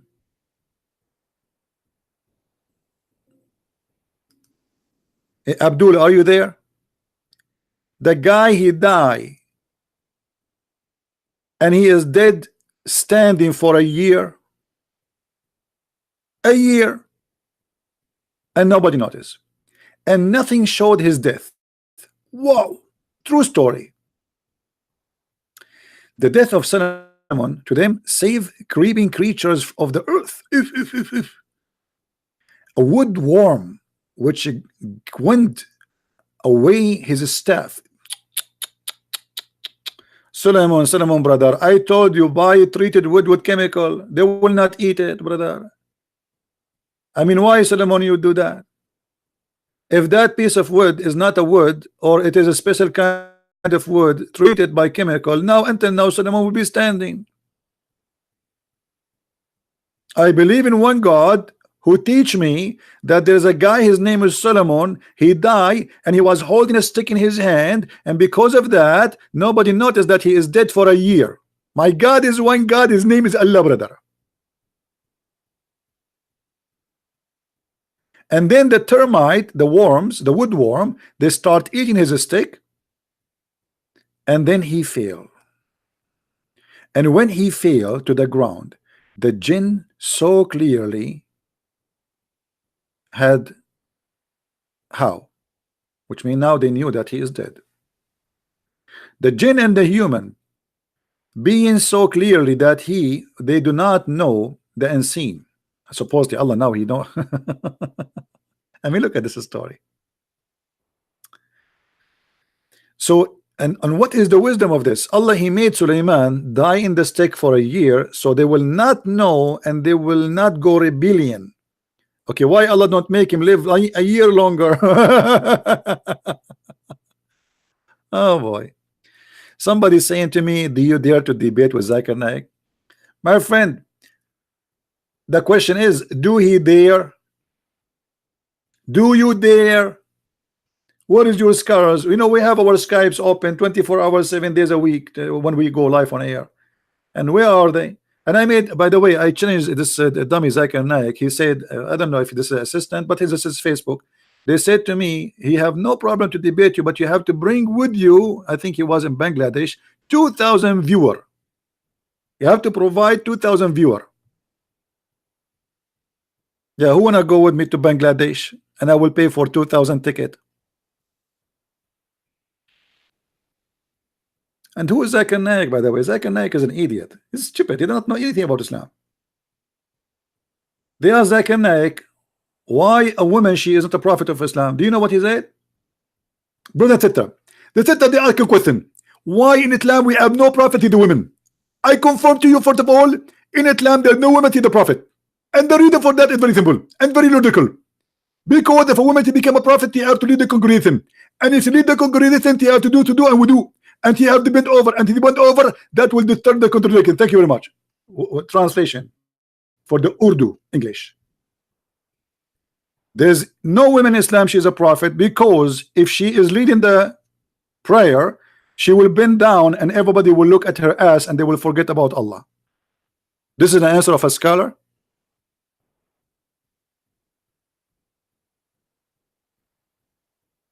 They asked Zakir about the word hur. A woman, she asked him, why in Islam the woman, she will not have 70 virgin as Muhammad promised the men? He said, they asked a question. Why in Islam the word hur is the promise for the men to have a communion? First of all, the word hur is a plural one. It is not a male or female. What mean it is male or female, it doesn't matter. What means, sister, in the heaven of Allah you will have 70 hur inshallah. What? She will have 70 men who will F her? This is your scholar, the one is asking me to debate him? But the Quran says it clearly, they are females. The point, they will lose their virginity when they have sex. Chapter 55 and verse number 56, chapter 55 verse number 74. And in Arabic it says yatmuthahunna, which means they are females. In Arabic this is a noon. In Arabic we call it noon and nuswa, which means the letter N like from Nancy, for females. The second you see this letter additional to the word at the end, that means this is a female. Yatmuthahunna, yatmuthahunna. And you idiot, it says their husbands. How they are men and they have husbands? I mean, this is the scholar you are telling me that he is a guy who can debate me?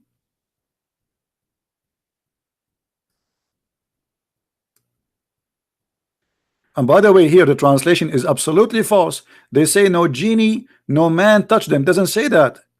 Let me change the translator. Look, a Muslim translation, not my translation, just to get them busted. It says that no man, no genie had F them and made them lose what is inside their vagina, the skin, which will make you lose your virginity if you're a female. Do you see it? Yet the stupid Zakir Naik, he says the word hur is for male and female. Right? What do you think?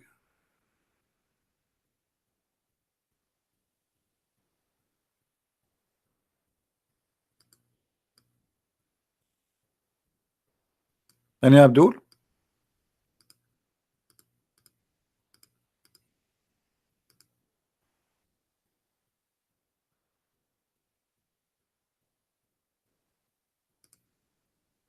You know, always when we ask a Muslim a question and he have no answer, he says, why you don't debate this guy? Bring him. I mean, why you are asking me to debate him? Bring him. Surprise, surprise. I am open to debate anyone. You know, I was receiving calls even from those who they are, kids. I never say no to anyone. Doesn't matter who you are,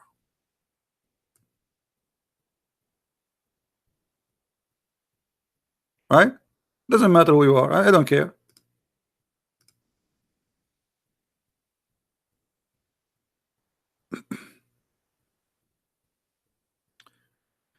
Uh, somebody saying to me that in the Bible, in the book of Judges, uh, uh, Samson he caught a 300 fox. Is it impossible to capture 300 fox?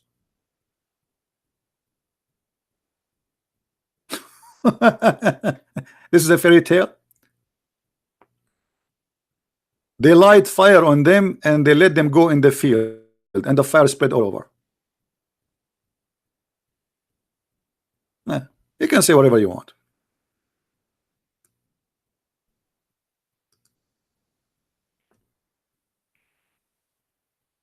Capturing 300 fox is a fairy tale. Why?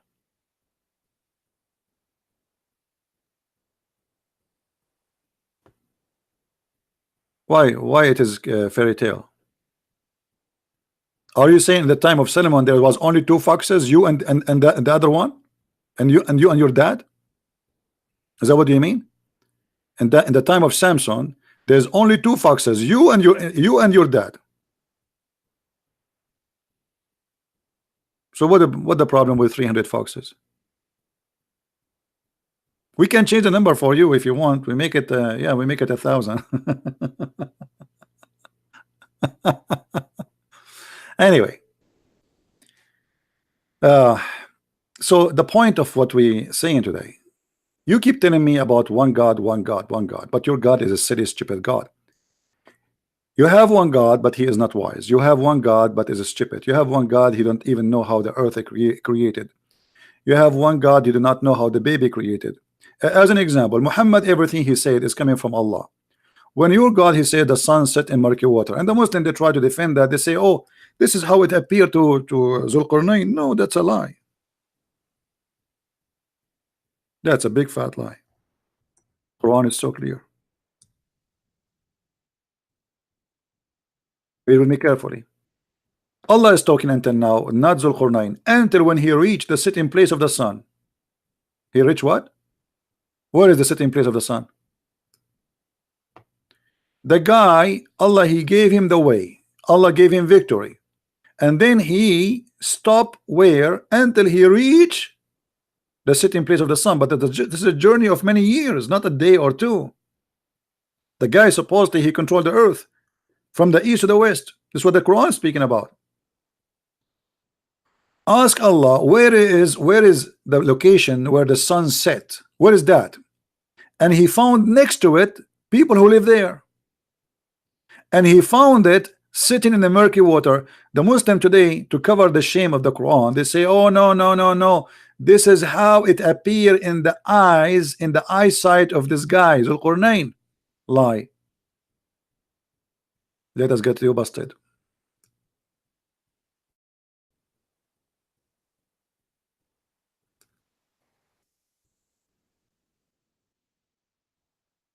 This is your prophet explaining the verse. I was sitting behind the messenger of Allah, SAWSFM, whatever does that mean, radio, who was riding a donkey while the sun was setting. He asked, do you know where this set? I replied, Allah and his messenger knows best. As usual, always they associate the knowledge of Allah with the knowledge of a man. His name is Muhammad. And by the way, this is Sahih chain hadith. So they cannot say to us, this is weak and this garbage, you know. I replied, Allah and his apostle knows best. He said, who? He who? Muhammad. It's set in a spring of warm water.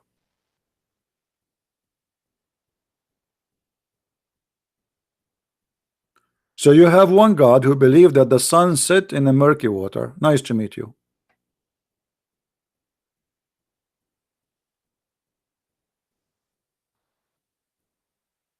I'm not going to keep the video longer. No, I'm not going to stay longer, really. I have things to do. But this is enough to cover the topic and to show that the debate is not really about the Trinity. The debate is about your God is exist or not. Trinity is just how we as a Christian believe that God nature is. God, he taught us about himself. Still we believe in one God. But that will not be a problem. Let us say somebody believe in 1,000 God and they are exist. Then he is right, I'm wrong. If they are exist, they are exist. So having one God or two God or three God, it will not make any difference. The question is your God is exist?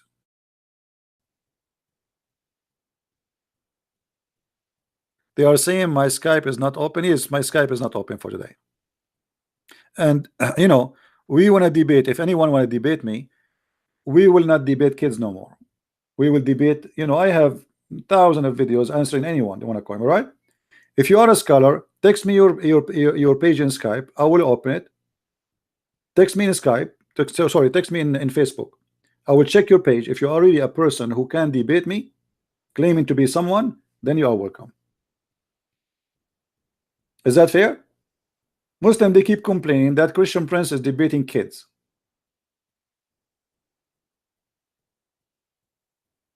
Who of you here is a person, he is a scholar? He have the courage to debate me.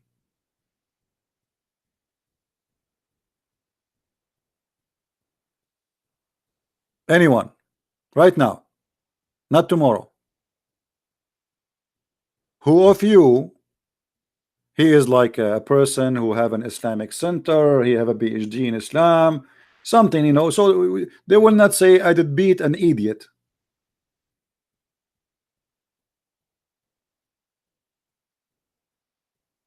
Right?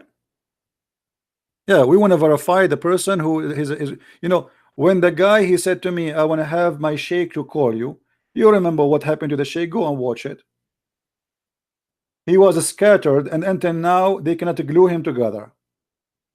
What happened to the head of the Islamic Shia in USA, Hisham al-Husseini? Until now, no glue can put him together. What happened to Dr. Nabil Bayekli and Imam Malik Sar? Go and watch the debate and laugh. What happened to Dr. Rohi? So we don't, you know, I'm not debating kids. Like you say to me, okay, guy, he's a 40 years old, he's a kid for you. I don't know what that kid mean, but you are claiming that because he don't have a knowledge. So as if you are the one who have a knowledge. Bring your scholar. We offer even those kids who go in the speaker corner like Mimi Hijab, he ran away. Correct, guys? Did I challenge him many times? He ran away. The guy, his name was Ibrahim. All of them, they want to debate David Wood, but nobody want to get close to me. Brother Samshi, all of them, they want to debate David Wood. The second, Shabir Ali, we set up a debate with him in ABN TV. After he learned that the one he will debate him is a Christian Prince, he took a hike.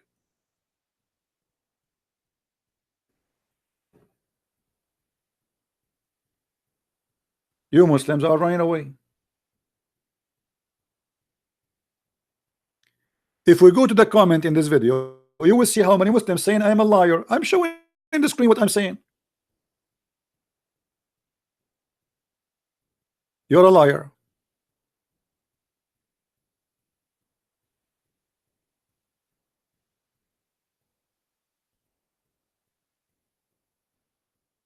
I am a liar, or your prophet is a liar. The sun set in the murky water, hot water. No wonder the sun is hot. I was wondering why the sun is hot. Now I know. So my friend, to make it simple, you might disagree, you might agree with the Christians about what they believe, but we have the amazing wise God. Compare any speech Jesus said with the best you have in the Quran, and you will find the Quran is the most silly, stupid book ever. And we cannot compare anything Jesus said with anything Muhammad he said.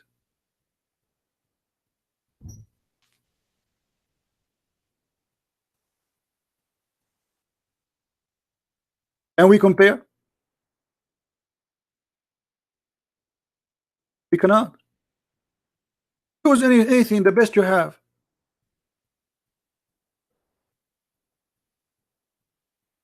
You cannot, my friend. I feel sorry for you. You are believing in a funny, very funny, weird God. It's a joke. It's an insult to mankind to believe in such a God. So you want to replace the wise God, the Messiah, with the funny God who tell us most funny, stupid stories ever.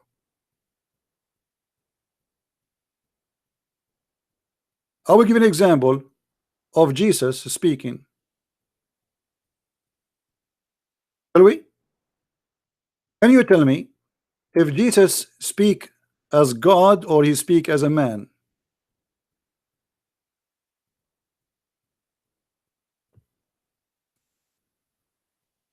Matthew 5. And seeing the multitudes, he went up into a mountain, and when he was set, his disciples came unto him. And he opened his mouth, and taught them, saying, Blessed are the poor in spirit, for theirs is the kingdom of heaven. Blessed are they that mourn, for they shall be comforted. Blessed are the meek, for they shall inherit the earth. Blessed are they which do hunger and thirst after righteousness, for they shall be filled.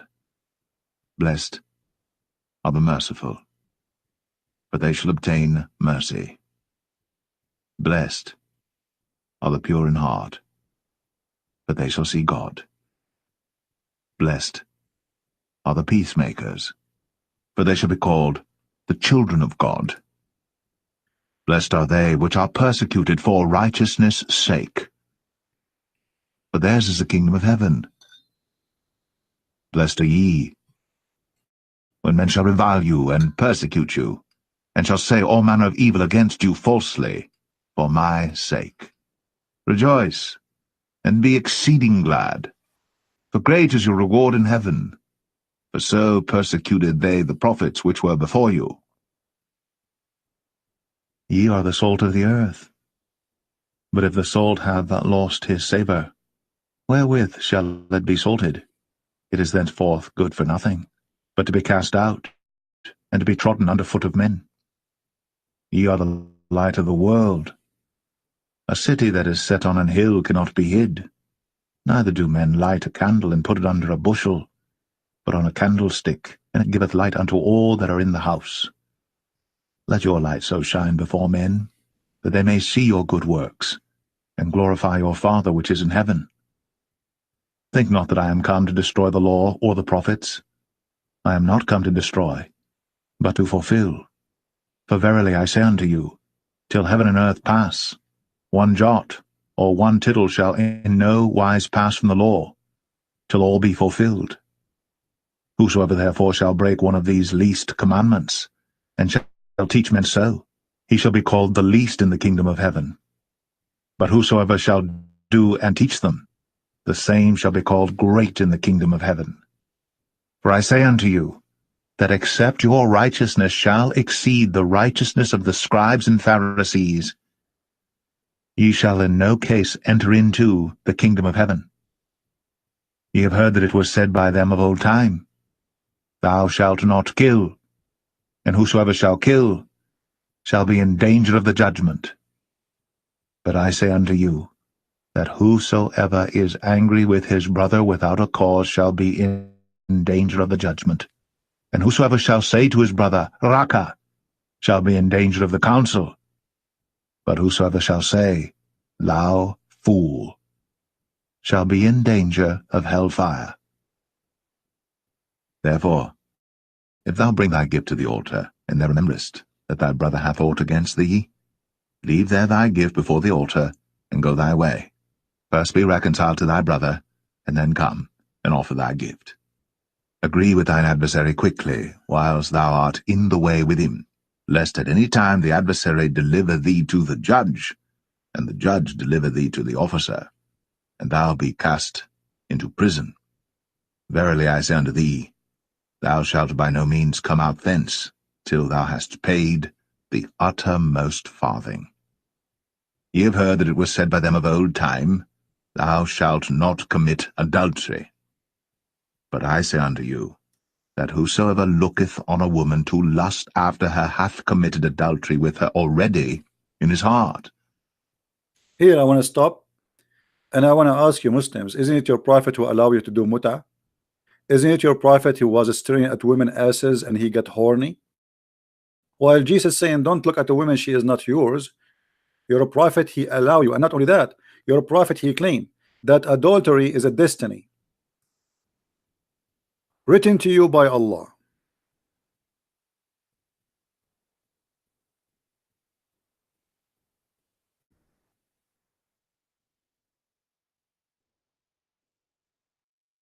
Written to you by Allah.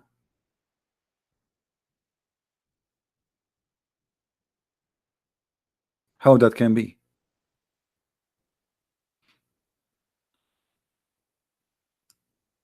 The prophet BBBUHFMGG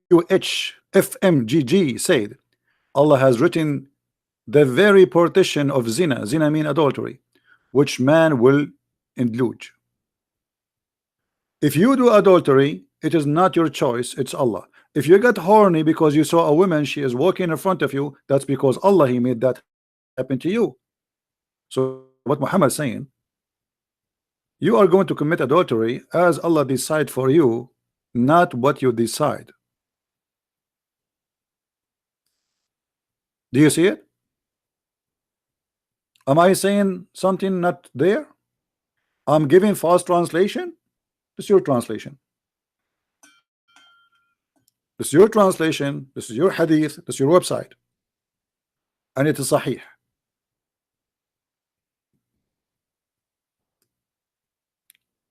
So when the Muslim they say to us that adultery is forbidden in Islam, it's a lie. Adultery is a fate of Allah. Allah, he like you to do adultery. He decide for you before he created you how much adultery you would do. Do you see it? Allah fixed the very partition of adultery which man will do, and you cannot escape from it. Do you see it?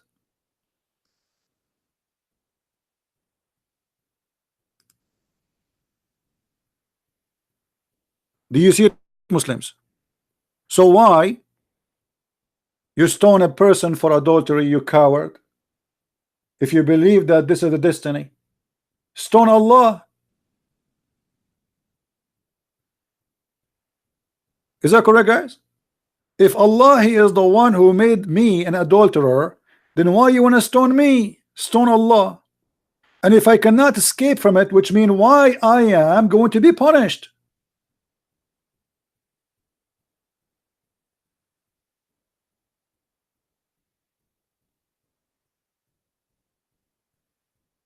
No, my Quran translation is not really complete. I'm going slow in it because I'm being careful in translation. Have patience with me, guys.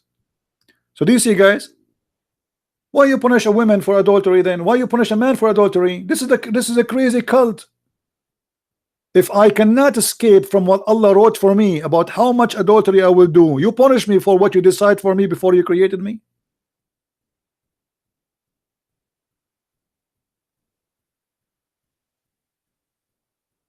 That's why I say, okay, you have a God, but you have a crazy God, you have a silly God, you have a foolish God. What kind of religion is what kind of cult this cult is? I mean, it's full of contradictions, stupidity. So you bring a woman and you stone this poor woman, but Allah is the one who decide for her to take off her panty and have sex with a stranger, and then we punish her for what Allah decide for her.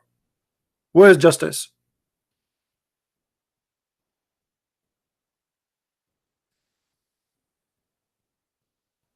Where is justice? No justice. This is a cult, and the cult is based on nothing. And here you notice, by the way, Muhammad in the Quran, he says that Allah, he gave him a privilege. All of it is about sex and money.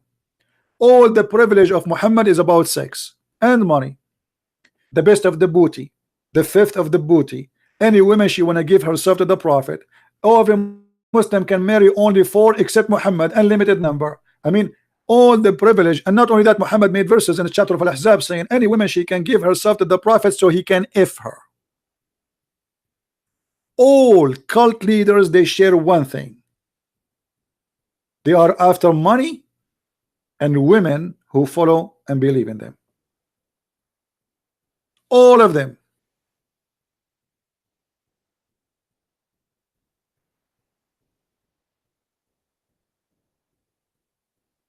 You might find a priest, he's a child molester, but he is a priest of the devil, not a priest of Jesus.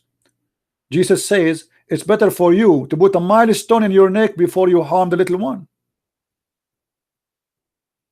That is Jesus. The Muslim, they say to us, how Jesus can be God, but yet he came to earth as a man. But how he can be just a man? He never commit adultery, and he never commit sin, and he never proven of sin. And not only that, as you see, he did not get married and have kids.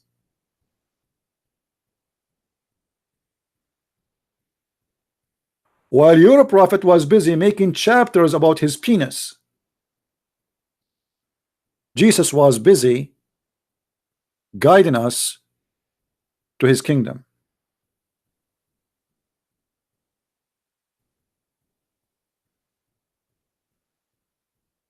Even Muhammad, when he speak about privilege Allah he gave him, if you have my book 6 and Allah, you will see that one of the privilege of Muhammad, which is very funny, proving to us again Muhammad to be a false cult leader, that Allah will give him the power of 40 men of the people of heaven. But every man of the people of heaven will have the power of 100 men on earth.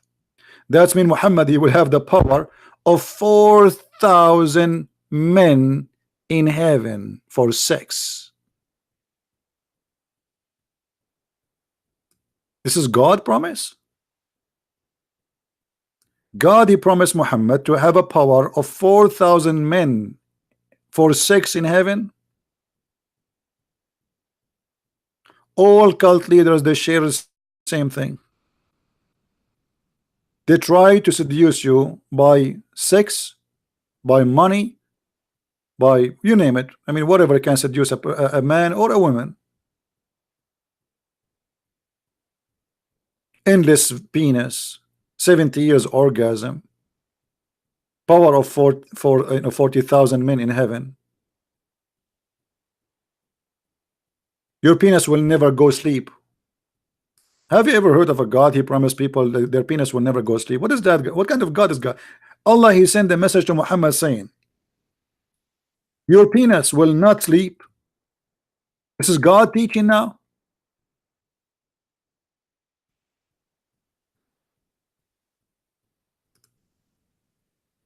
If this is God teaching, so what is porn station is? It's like a commercial for a Viagra.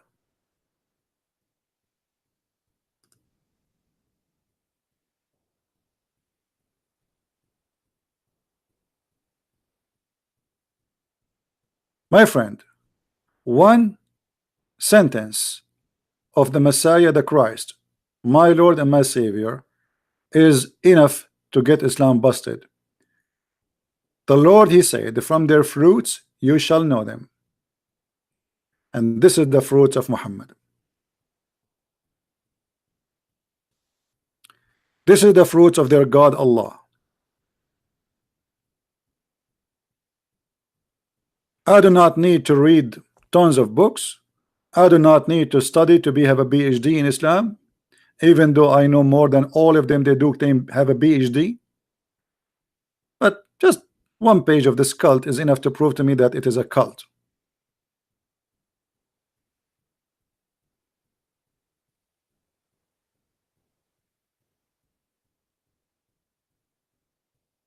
The Messiah, he said, not everyone says to me, Lord, Lord, will enter the kingdom of my Father, but the one who do his will. And the heaven of our Father is not where penises are going crazy. The heaven of our holy God is holy. This is why the Bible says that be holy like your Father, not be a scumbag holding your penis going around with it. If you remember, once we have a debate with the Muslims. We spoke to many of them, as you know, and when we asked them about heaven in Islam, what the Muslims they said, you can have sex with your mother.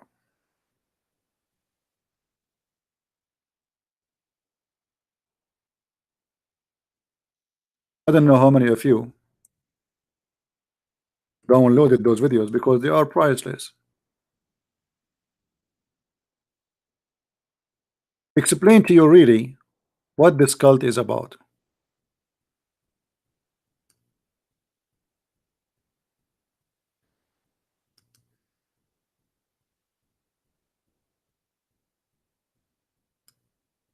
With no question.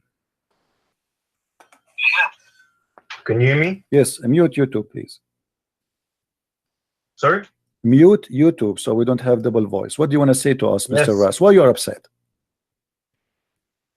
You said Why are you slandering the you said this guy is a fraud. Sin in heaven. Huh? Nothing is sin in heaven. Thank you very much. That's what I'm saying. In the heaven, you can have sex with the goat. It's fine for you, right? Nothing sin. There's no sin. You can have sex with your mother. Okay. Yes. Well, okay. So you are proud about having sex with your mother. You and your father, you will have sex with the same woman, which is your mother. Anything is fun. Everything comes from God in heaven. No problem. So in the heaven of Allah, you will have a threesome. You and your father and your mother in the bed. Okay. And you don't see that there's something wrong with that. And look how he say, okay. I mean, well, so what the problem? I look like he's in the conversation here, the Muslim speaking to me as if I am the idiot. Like, why you don't understand? Why you don't understand, Christian Prince? What's the problem? I said to him, so in heaven you will have sex with your mother. So yes. He said yes. What you don't understand? In heaven of Allah, there's no sin. Right? Nothing sin. There's no sin. You can have sex with your mother. Okay. Yes. Well, okay. So you are proud about having sex with your mother. You and your father, you will have sex with the same woman, which is your mother. Anything is fun. Everything comes from God in heaven. No problem. So in the heaven of Allah, you will have a threesome. You and your father and your mother in the bed. Okay. And you don't see that there's something wrong with that. What do you not understand about nothing is sin? Well, I'm just trying to understand, my friend. You see, I'm not smart like you. We think it's sin due to our social structure. If Zakir Naik, I'm not trying to insult, by the way. I'm not trying to insult. Don't take me wrong, please. You know, I don't know you. Okay, no, I'm not trying to insult. If Zakir Naik, he want to have sex with your sister, and you like your sister, so are you willing, you and Zakir Naik, to share your sister together? In this case, Zakir Naik in heaven, he would have a situation in which he could. So you and your sister and you Zakir Naik in one bed. But it wouldn't be my sister. Why not? In heaven, think of it as anything can happen. Oh, anything can happen. So your sister, it's possible that you and Zakir Naik having sex with your sister in the same time. That's amazing. I mean, what I can say, this is beautiful, my friend. I'm really in touch. I'm thinking now to convert to Islam. And can you tell me what is the wisdom behind this? Why your sister and Zakir Naik and you in the bed, and you don't see that there's something wrong with that? Why you think there's nothing wrong with that? Look, okay, due to our social structure and morals, yes, it's wrong. But when you get to heaven, anything can happen. Anything can happen. Yes. What if somebody want to have sex with the Prophet Muhammad, peace upon him? If it's in heaven, yes. So the Prophet, he will take off his panty, he will bend over, and we will see somebody doing him from his behind. In my heaven, yes. Okay, that's wonderful. And did you hear it? Did you hear it? Even their prophet will be effed. In my heaven, yes. What the problem? Now please download those videos, spread them around, because those expose a lot of Islam. This is the link if you like to download and share around. You see, if I say those things from my own, you will not believe it. Those are Muslims, and they are quoting me, and they are upset, and they are defending their religion, and they claim that they are people of knowledge.